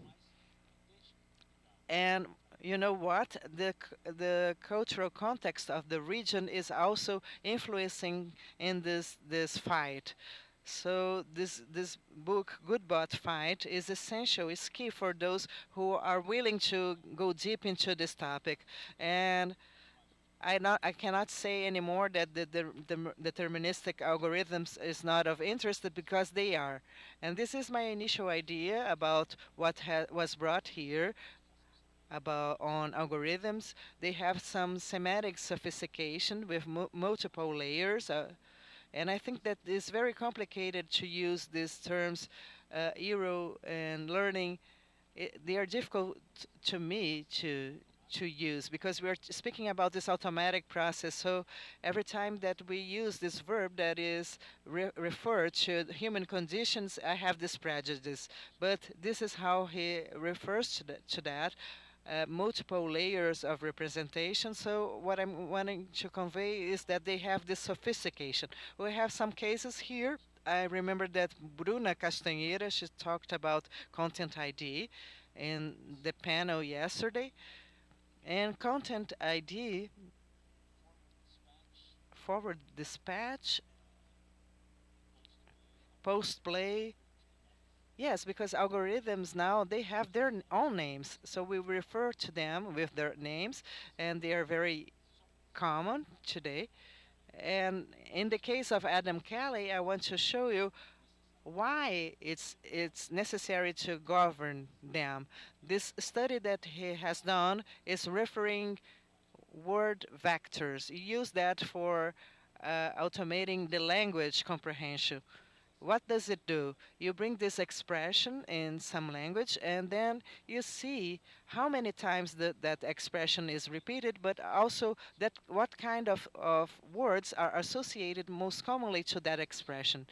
So it does that with this gender trend, and it studies what it associates to him and to her. Of course, there are some stereotypes, but some have less impact, but some associate him to blue and she to or her to pink. This is a stereotype, but it won't harm that much. But it also associates to her to pregnancy and him to kidney stone. I'm not inventing that. It's published. I have the references. And it could also associate him to brilliant and her to adorable. Him to programmer and her to housewife. So it's something that we are concerned about. There's this clear gender bias, that trend, that lack of neutrality of the algorithm that won't happen anymore, and we will debate about that. But this concerns us. This gender trends, gender bias, they are there in these algorithms, and these are some of the cases that we are studying in our project. And people are involved, like Joy Eaton and Jeffrey Hampton. They are entrepreneurs. Joy Eaton is from MIT Media Lab, and he the other is also the chief of operation at Google in artificial intelligence, Jeffrey Hampton. He brings this concept of learning through several layers of representations, and he's from this group that enables artificial intelligence. We have some specific cases, but we won't study them, maybe during the debate or later on. But for instance, we have seen the automatic bans of some photos. These are historical photos, and also the premier from Norway also complained it was blocked. the theme of my project is law enforcement algorithms. So in this case, there was this enforcement of an order that was embedded in the algorithm, and also we had Angela Merkel's call about the perception distortion before the election of Donald Trump, and she's also debating about fake news. This was also a concern of Barack Obama. They use artificial intelligence in cars, not only people but also administration and governments. We have 3 reports, one from the United Kingdom, one from the White House, and one from the European Union, all printed last year when this topic was stronger. They're addressing this kind of algorithm transparency in algorithm and also in artificial intelligence. So if you want to take pictures, that's okay. This presentation is also available. I will give you the link for FGV and Olga, and also to our updates. What is the nature of this intervention? I believe there's something original here because we are having this approach that is not only focused on algorithms but also in this tripod, in sensors, in data, and also algorithms. That's the way we believe it works. Sensors, why sensors? I believe this is one of the great things that we are approaching, and this one is the one that is less explored. The IoT expression is very sexy, but in my battle, like a Quixote against the windmills, I insist that the Internet of Things are not things, they are sensors. And this matters. It makes a difference to tell that they are sensors. Sometimes you have these legislative consequences that depends on semantic, and you're interacting to something as a neutral thing. And if it's a sensor, you perceive that differently. The thing is not able to capture data and process anything, but the sensor does. So together with the role of the things, they have this ability of processing, and it's different. So this is the reality transformation that we have seen, the biggest one. It's because the network of sensors that we have today is transforming and enhancing the the surface of the common law. Before that, law only have one contact with reality. So what what mattered in the process was what was in the court records. But there are many things that are not described in the process that are important, or sometimes they describe it. Now this network of sensors they allow that. So the surface of contact in the real world is much different now because of the sensors. So we haven't explored these dimensions. We see here some sensors that we know that we have in our pockets, and they are also location sensors, and you use that in public transportation.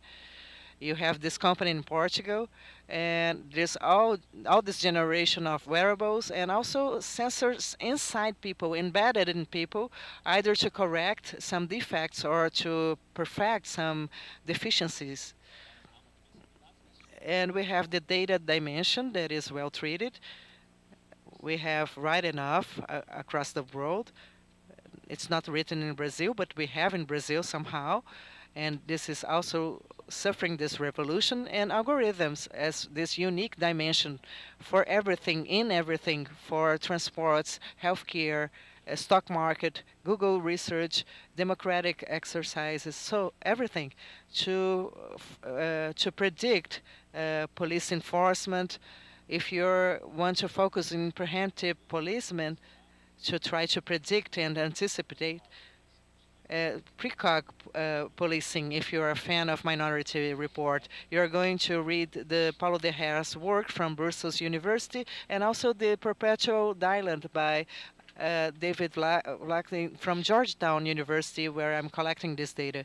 So they are based completely in reading, in use of algorithms. So the nature of this new approach makes us approach legal rights that we already know, like civil rights, property, protection to the user and consumer. One that is new but not so new is the sensory decision in Germany that has 30 years. So property has grown in importance, but this is not new.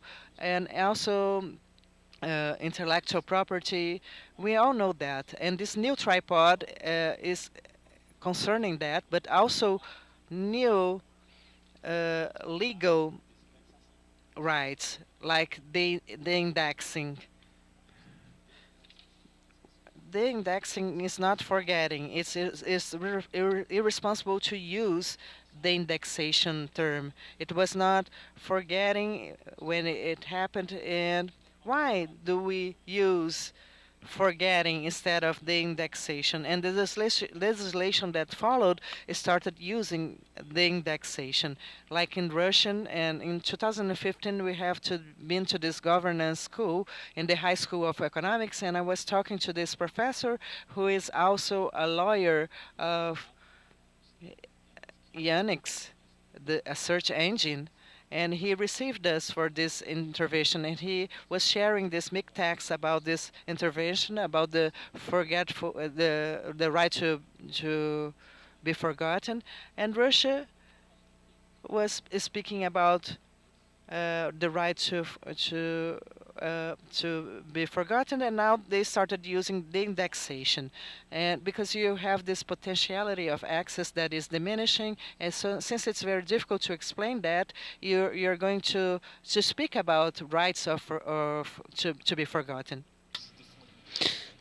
This was a name that generated disastrous consequences legally. I'm sure that in Latin America there are many lawsuits that have the right to be forgotten as their object.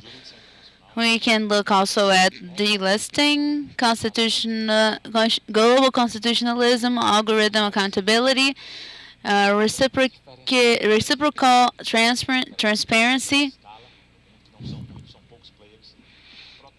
We can also talk about the intergenerational data protection framework. We are building a framework according to our needs. Maybe the next generations don't have the same needs or the same interests or the same ideas. There are other interests that are now being observed, not to mention the ethnical issues. What measures are available? First, the agencies. Andrew Dutt was from the Department of Justice and Department of Commerce. He was already proposing an FDA, an Agents for Algorithms. And then Professor Ryan Taylor, that is the author of two works that you can consult about robot law. Ryan Kalo develops also another idea of agency. And now in February, the rapporteur Marie Devaux from the European Parliament in the bill of law that she approved for the judicial personality of robots.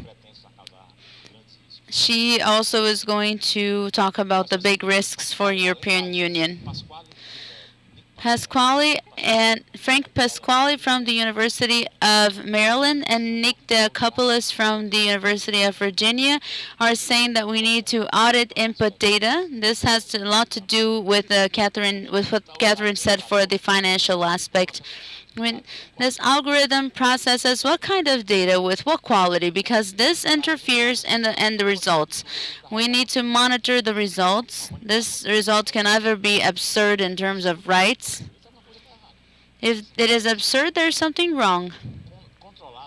Control processing rules. I agree that for deterministic algorithms, this has a degree of difficulty, and for the machine learning algorithms, that has a different degree of difficulty. I watched Professor Kanatas, the reporter of the United Nations for Privacy. He convinced me that transparency in algorithms does not exist. Sometimes the person don't want to learn what is inside an algorithm because they cannot even read. They just want information about it. So that's why I'm insisting on the governance and not on the transparency. Ban certain kinds of sensitive algorithms, some sensitive automation processes, but it's possible that certain human action is so sensitive and so dangerous and so delicate that we don't want it right now. Right now, in the this stage of technological development, we may not want a process like this. Let's talk about the challenges. And without seeing what Catherine said, I'm going to bring the same, pretty much the same thing. We need an impact assessment tool, something that helps us understand what impact that technology has when it's being adopted.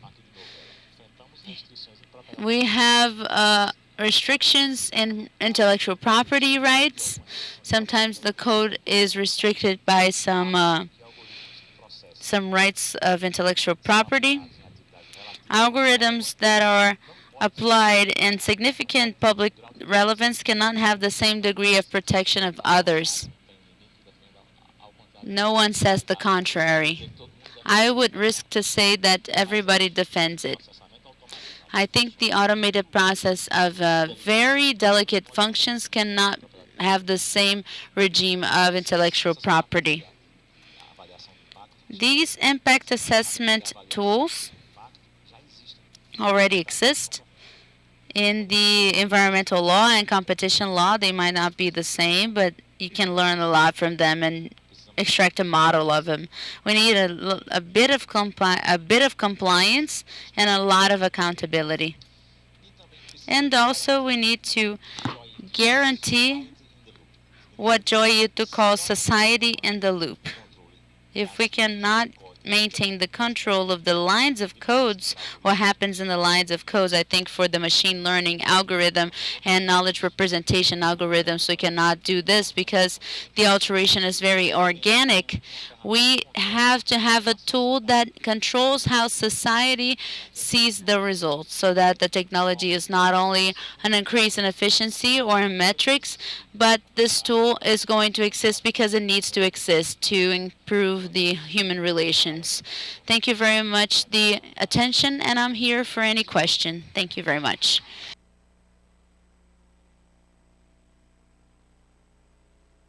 Thank you very much, Claudio. And now we're going to open for questions and answers. How many questions are we going to have? 2? Only 2 questions.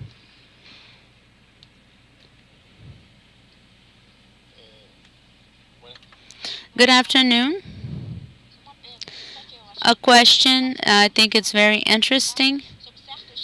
I want to know about certain cases of use of the lexical system of Amazon. 2 interesting cases. Alexa suggested to a minor pornography.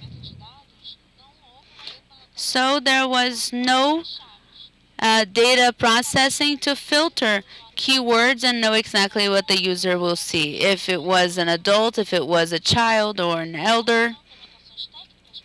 These are technical implementations, but the regulatory part should exist to guarantee this relationship between the profile of people and certain automated processes. Another interesting point is that in another case in the United States, the Alexa was the potential witness of a murder because she listened to what happened. Even though the police authorities requested the data, Amazon did not release the data from the app. The police was wondering about how they could process this request in a clear way because it was a criminal process. There's also something else very interesting, which is They suggest that if we there is a concern that if we don't create a series of strong regulations and which are adaptable for the future, we would create a type of Frankenstein in the cloud. We would have a series of codes that would be on their own and they would not help us do things, but maybe at the end of this process they may even harm us. These are the reflections that I would like to mention here. The question, your question, okay. The regulatory environment does not exist in this algorithm processing subject. We are building this environment now. I'm not against Tesla.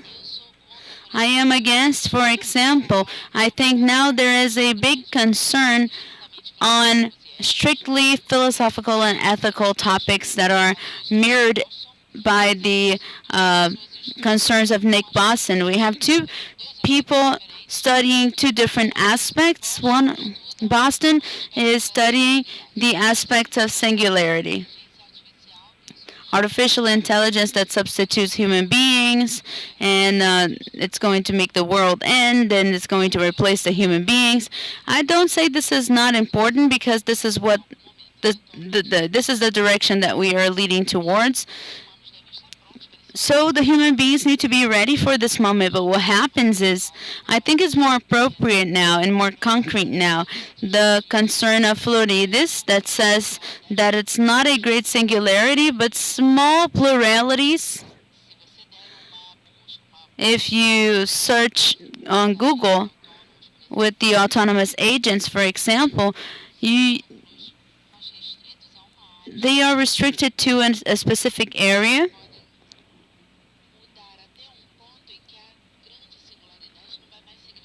But they may change to an extent that the singularity is not going to mean anything. So it's possible that we're not going to have to worry about plurality. So the investigation of Boston right now is important, but it's not. It doesn't matter to me. These are important issues. This regulatory environment does not exist, and I can't tell you concretely how this is going to be solved, but there are certain directions that we can take, and I was telling Eduardo yesterday, in Georgetown we have a spring course that I am in now with the law students and also the engineering students from MIT. And among these groups, we discuss the technologies where we can understand, so that the lawyers can understand better this context. So it's what I can answer to you now, because this dialogue with lawyers that don't understand technology and engineers that don't understand the limits of regulation is not going to take us anywhere in the future. I'm not sure if this is going to happen now and how much time this is going to take, but just to conclude, today when I started this topic and I thought that it was very good to tell you, it's not easy. This interaction was not easy between the technical people and the lawyers. I think today there's no one who studies in a law school that works with regulation and don't understand even a little about technology. And there are no computer scientists that don't understand the paths of regulation. I think this dialogue is getting closer. And we have to take this chance to decrease this gap, the size of this gap. I'm also going to answer in Spanish. I think this is a little bit of what the slide showed. Taking care and paying attention to the different stages of the algorithm. your question is about what are the remedies and what are the enforcements of these remedies. And I believe that as the discussions happen, we go back to the origin of the subject, which is how they are designed. The example that I gave about correlation and not cause. We should take into consideration a few conducts, some specific standards in our behavior, does not necessarily give to the algorithm a solution for the cause. So this subject of reviewing the credit review, and what is the process of a credit award, the algorithm of in fintech, in the subject of finance, it's in the world level, not only in Europe, but from the 80s, it's all over the world. Let's not forget that Torino was the place that created the algorithm. You can correct me if I'm wrong. In the 70s, we are not going back to a new talk. You just have to focus on which is the priority. The regulatory subject focuses on how this is being designed and what is being taken into consideration when it comes to this design before they launch the algorithm and after they launch the algorithm. How the impact and the results are being monitored, because I recognize in part that now the states are using, for example, algorithms that are open for the use of big data. So there are a few good intentions, some projects, some good uses. There is a question here on Twitter on how we could use the algorithms for health, for example. I shortened the question, but the question was about how we could use the algorithms for implants and live organisms.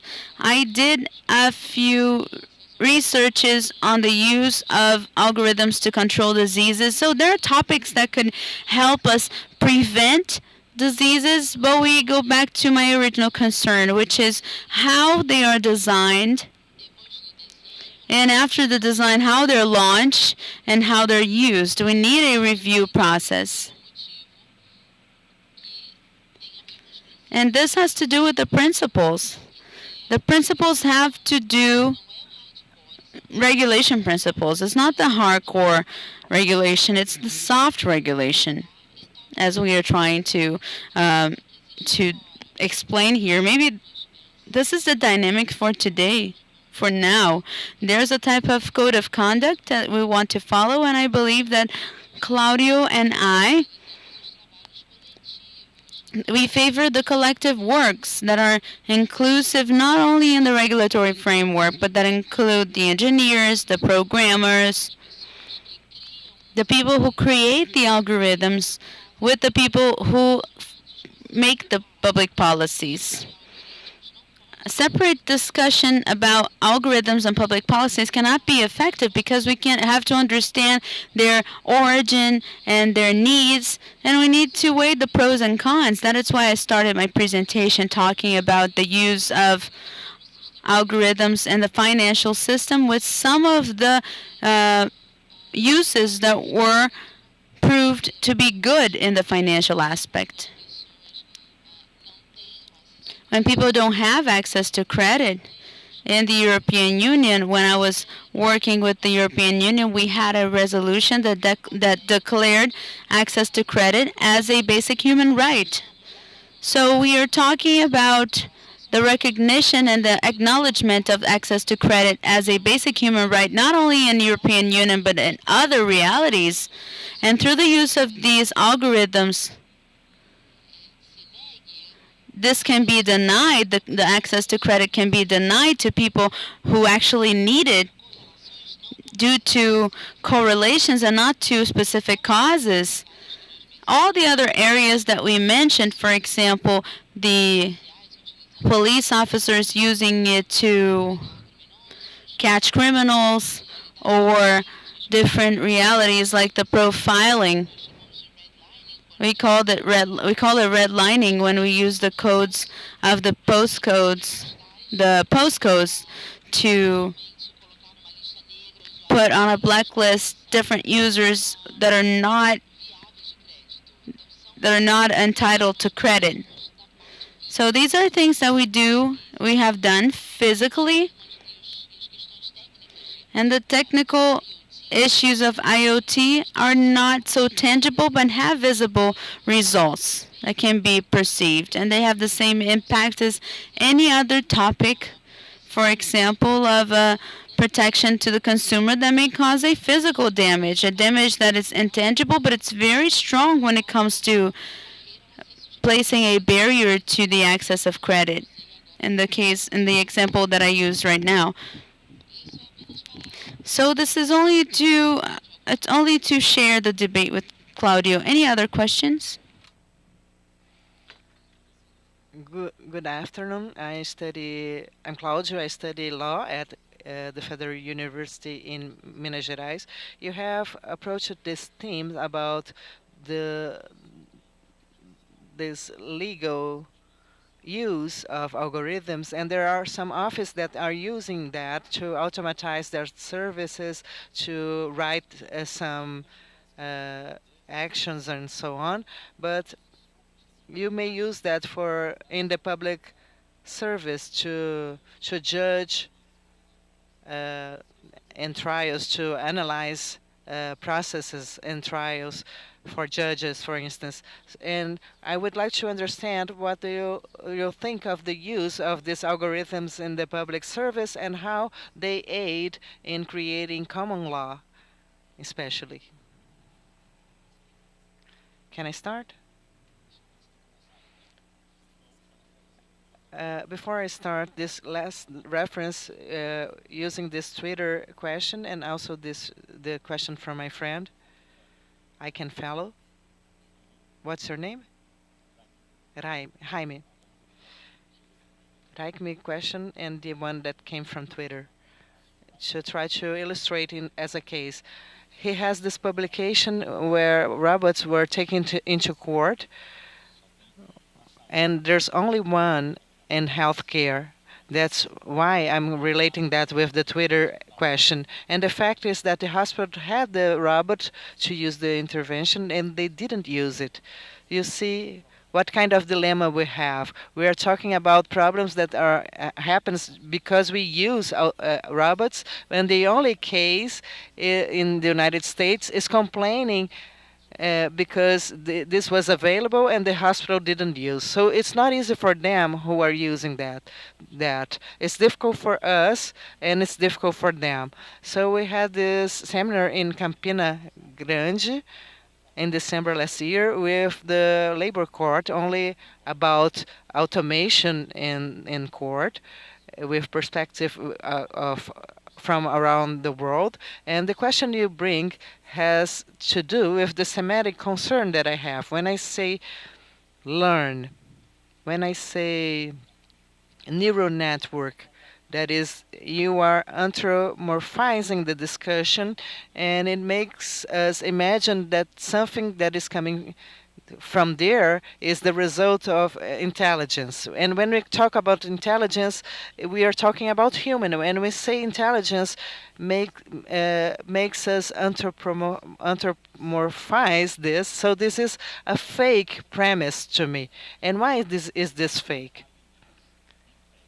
And because this is fake, there are no limits for the use of an automatic system. In thesis, I think that we have to debate that because we have no control of this automation. And that's why some sectors in which this automatic intervention is very sensitive and very delicate. And it's not time. It's not the right time. It's the time for some legal tasks, only some. The common law consistency, don't have much study about this common law here in Brazil. It's a mistake of us.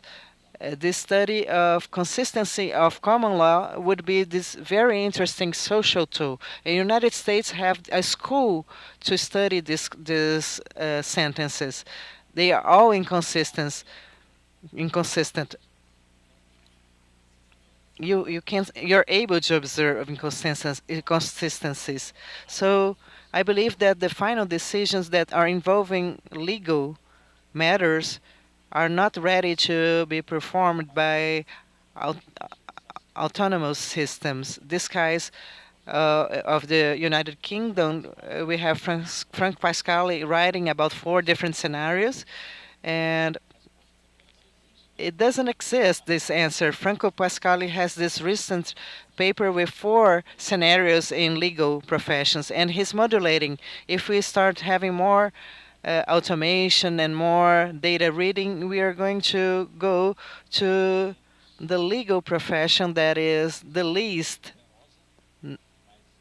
in quantity, but is more intellectual, until the tragic scenario when you no longer need a lawyer. So these are the 4 scenarios that are possible. And I'll try to answer objectively. I don't see, in theory, concerning automation of systems, no, no human actions at right now that we could replace by that. So I believe that we had this assistant justice from Espírito Santo, Fer Rosa, the new one. He had this electronic judge. It was a system that it was an expert system that you could input data, and you could use that system when there was no personal damages with accidents in traffic. And we had a lot of experience and a lot of prototypes about that.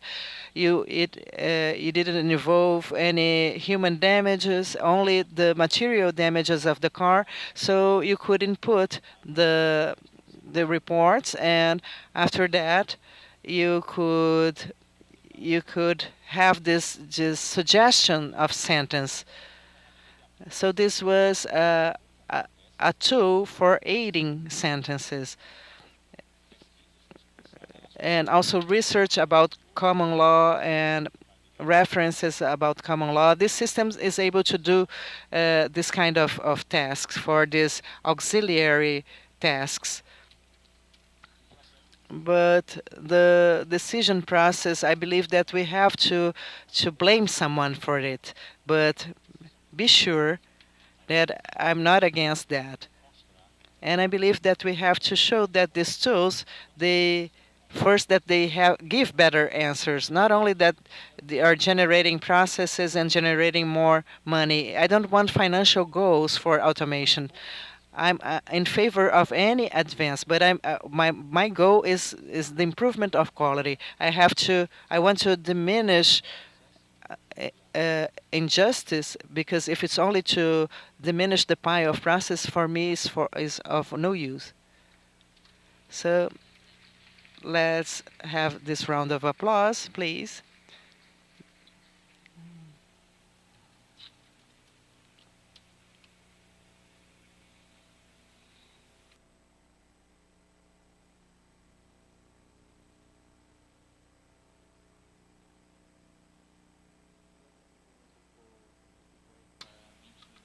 Now we're going to have our coffee break, and then we will have the last participatory session about e-government.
So we are going to start in 1 minute this participative section about e-democracy.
All right, let's start our participatory session about e-government and e-democracy. So the goal of this session is a double role. First, see this e-governed example, that is the example from from Estonia. Helen's going to explain to us the key elements of this transition to e-government that Estonia has done. And also, after her introduction, we are going to have this workshop when you're going to be divided in several different groups and you're going to represent the interest of the key uh, elements that we are going to highlight. So let's start with Helen's introduction. But before we start, I want to highlight that it's very important to understand that e-government was always considered the study of the electronic administration. But we are understanding that we have implications not only in administration but also in the governance and the society. So the exercises that we are going to do is not only to assess how e-government and the public services they can work, but also the impact that this digitalization of the public services could have in this general sense of governance in the society. So please, Helen. Obrigada por me receberem novamente. O que eu pretendo fazer aqui agora é colocá-los, vocês todos, juntos em pensar em como vamos pensar e usar todo o conhecimento que nós obtivemos aqui para a gente fazer uma mudança no nosso entorno e também no governo. Vou falar um pouquinho sobre a Estônia, porque podemos considerar um bom estudo de caso, mas é apenas para estabelecer um. So, how many of you have heard about the Estonian e-government before? Can you raise your hands? There is very few who have heard. So, how many of you have heard of Estonia before? Okay, more people. So Estonia is a very small country in Europe, in Northern Europe. It has 1.5 million people, and that's where I'm from. That's why I'm talking about that country. But why it's significant in the context of e-governance is that it has developed quite a significant digital society and quite a significant governance system which is mostly digital. And it's using quite advanced technologies in operating everyday lives of citizens and public agencies. So it's a good example. And although it's taking place currently on a smaller scale, I mean, it's just 1.5 million people, right? It's like part of a city. It's scalable. So, you know, I'll tell you a bit how it came about in Estonia. Maybe there are some ideas which you could pick from that story for your own thoughts about changing things around you. So what made the e-governance possible in Estonia was the environment where it appeared. Estonia used to be a Soviet republic, and we needed to create change. So there was public support for that, there was NGO support, there was the government to apply new technologies. There was a good amount of technologically thinking and educated people, good legislation for background, and high appreciation of openness. And as a small society, you can imagine that the level of trust was also relatively high in the society. So when you think about bringing about change in a society, where does it come from? Why would a society want to change at all? So according to the theory behind change management, change happens only when there are two components present. So on the individual level, there has to be a negative effect, so there has to be a negative feeling inside for a person in order to bring about a change in their behavior. And on the organizational level, the change comes about only when the organization needs to change because there is absolutely no other option. So basically it's a situation from which the organization cannot get out of without the change. So the negative environment is necessary for a change. And well, in Estonia, we wanted to be independent for a change after centuries of occupation. So on the individual level, there was the desire to live in an independent country, and on the general level of the country, we needed to operate a small country with not enough people, because 1.5 million people is very small amount of people. We needed to run an administration, and we didn't have enough people for that. So we needed to go to the digital means because that helped us optimize the processes in a manner that helped us still build a good country without the people being present in the system. So what are the foundations of our e-governance, and possibly what could be components of a good e-governance system? But this is just an Estonian example, so it's not necessarily the case that all those components need to be present in every e-government government. So we are using one ID number for each person. So the moment the person is born, they get a personal identity code, and that code stays with them forever, and that code is used in all exchange with the government and in the society, in the banks, and so on. There's a two-factor identification process, so you always you don't just use a password in order to log into governmental system, but you use an ID card as well as a combination of PIN codes, and that creates more security. We use a once-only principle, which means that we have agreed in the society, and the government has agreed to that as well, that the government is allowed to ask for a particular piece of information from the person only once. So once-only principle. The moment any government agency has asked for a piece of information from me, like my name, they cannot ask it again. If they have asked for my parents' names, they will only ask it once, and they cannot ask it anymore. The data is registered in that particular database for which it is asked, and from that database it is exchanged with other government databases through the X-road, so the data exchange layer. And there are about 2,000 different databases connected through the X-road in the government. So once the data is entered into one of them, it's available to all the different data sets. We also use the no legacy policy, which means that the governmental IT systems need to be built from zero up again at least every 10 years. So no legacy in terms of IT infrastructure, in terms of IT technology. We don't renew the old systems, we just build the systems up from zero again every 10 years. And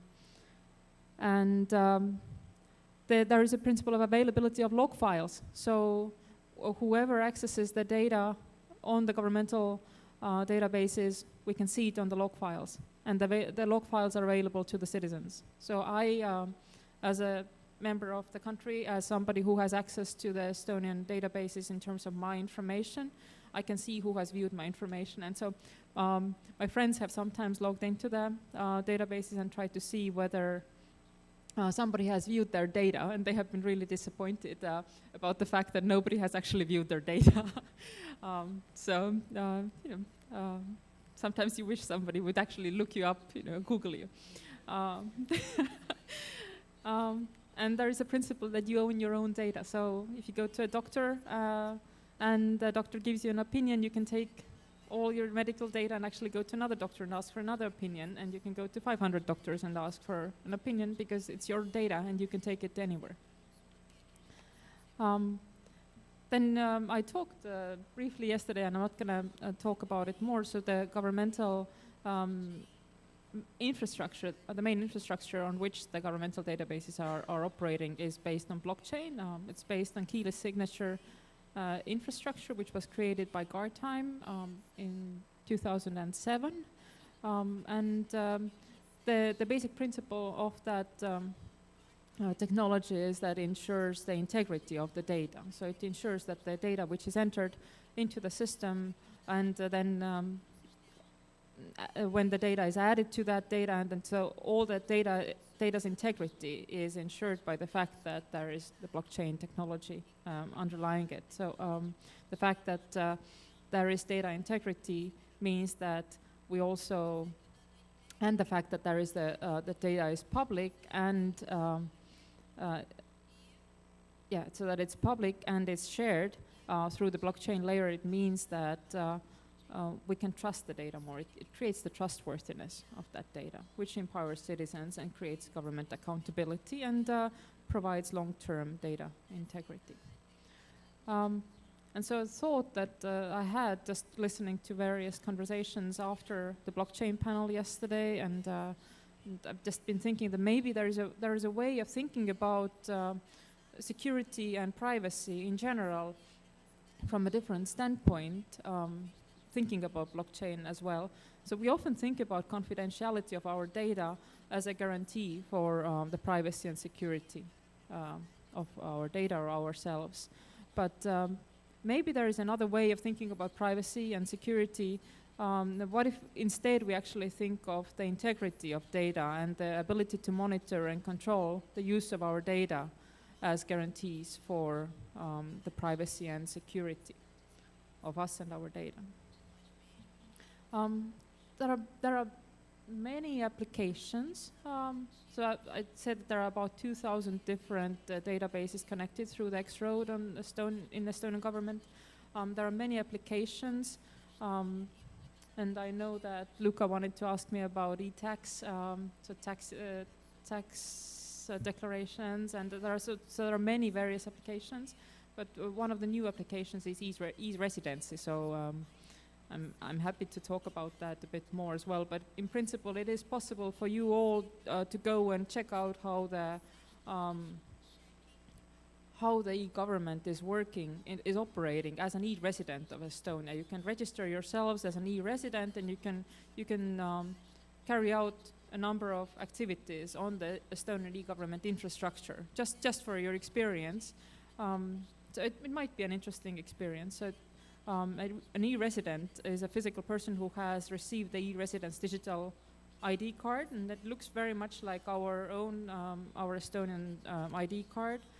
And it doesn't entitle to legal residency, and it doesn't even entitle to the right of entry to Estonia, but it allows you to use the infrastructure for your purposes. So some of the things that you can do as an e-resident is start digitally signing documents, verifying the authenticity of your signed documents. You can encrypt and transmit documents securely with other people who use the same platform. And there is quite a few already, quite a number of e-residents actually around the world. you can establish an Estonian company online, and it shouldn't take more than 18 minutes. So it's really quick. You can administer that company from anywhere in the world. You can do e-banking, and actually just recently I heard that they also solved the problem with opening the bank account. So very often, and until recently, the banks required you to actually come in person to the bank so that the bank would be able to identify you and would then agree to open a bank account for you. But so they have now this application which allows you to do this remotely. So the bank identifies you via electronic means. So yeah, you can open the bank account there and access online payments. And you can declare your taxes also online, so you can see how the tax filing works. I think it took me 3 minutes this year, but it might take longer if you have some things to declare, but it's really fast. And so, of course, yes, there is the e-law and e-business registry and land register, and e-notary depends on what your business interests are. So, it's a cool, nice application. You might want to check it out. And here's just my data. Thank you so much. But we will actually move to questions. So Luca has a plan, and we actually discussed it through, and there are very, very nice things that we'd like to do with you now. I have from an that evil platform. plan. Então, basicamente, como vocês Well, as you already saw in Helen's presentation, the possibility of having digitalized services is extremely interesting and extremely positive in terms of efficiency, but you also need a structure, a legislative and technical structure to be able to develop all of these services and to have trust in the government and another entity that may implement this kind of digital service. So we try to highlight these three quick key questions that we want to work with you. So should privacy and security online be in the e-government services be provided via private or public legal mechanisms? So the e-government services could be outsourced, could be delegated to companies that may develop these services very efficiently maybe, but having control over them, or should it be something that only the public sector could do? The second question is, what should be the technical and legal measures to foster trust towards the government? The development of e-government, a digitalization of the public services. And is it something desirable that to have these public services collecting your data and trying to organize society in a more efficient way, exploring algorithms, maybe exploring software to organize society? Is it something desirable or not? What we want to do is to divide the assembly in 6 groups to explore the opinions in favor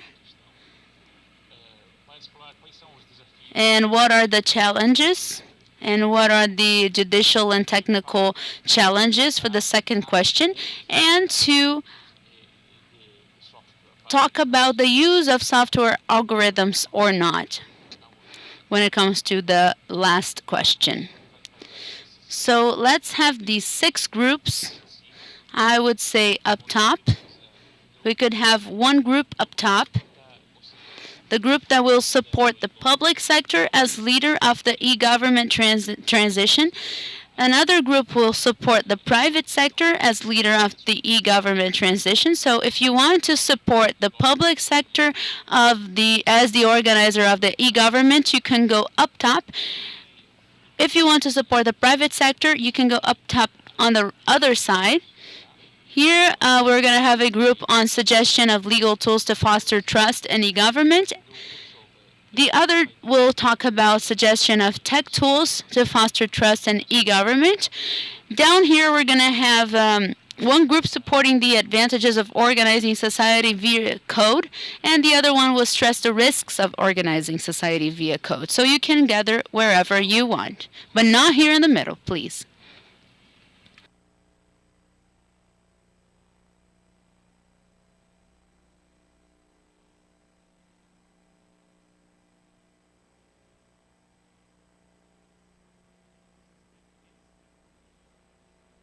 You have 10 minutes to organize your ideas, and then we're going to select one or two people that will be able to give us a feedback and talk about the key points that you discussed.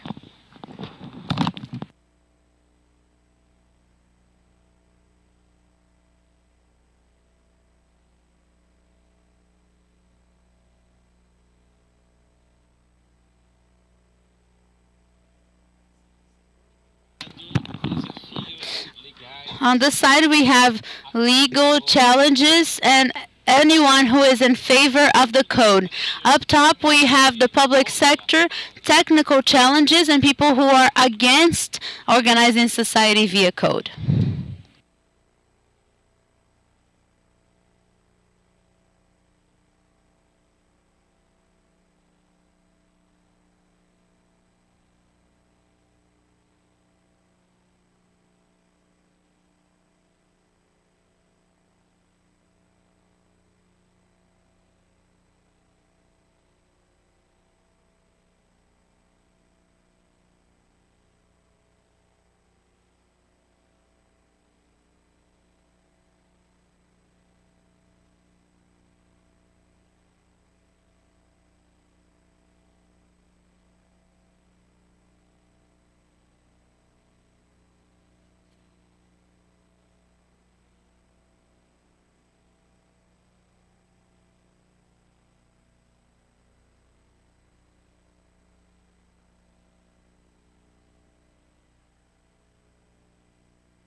Up top is public services, and here technical services, and here in the bottom against the code.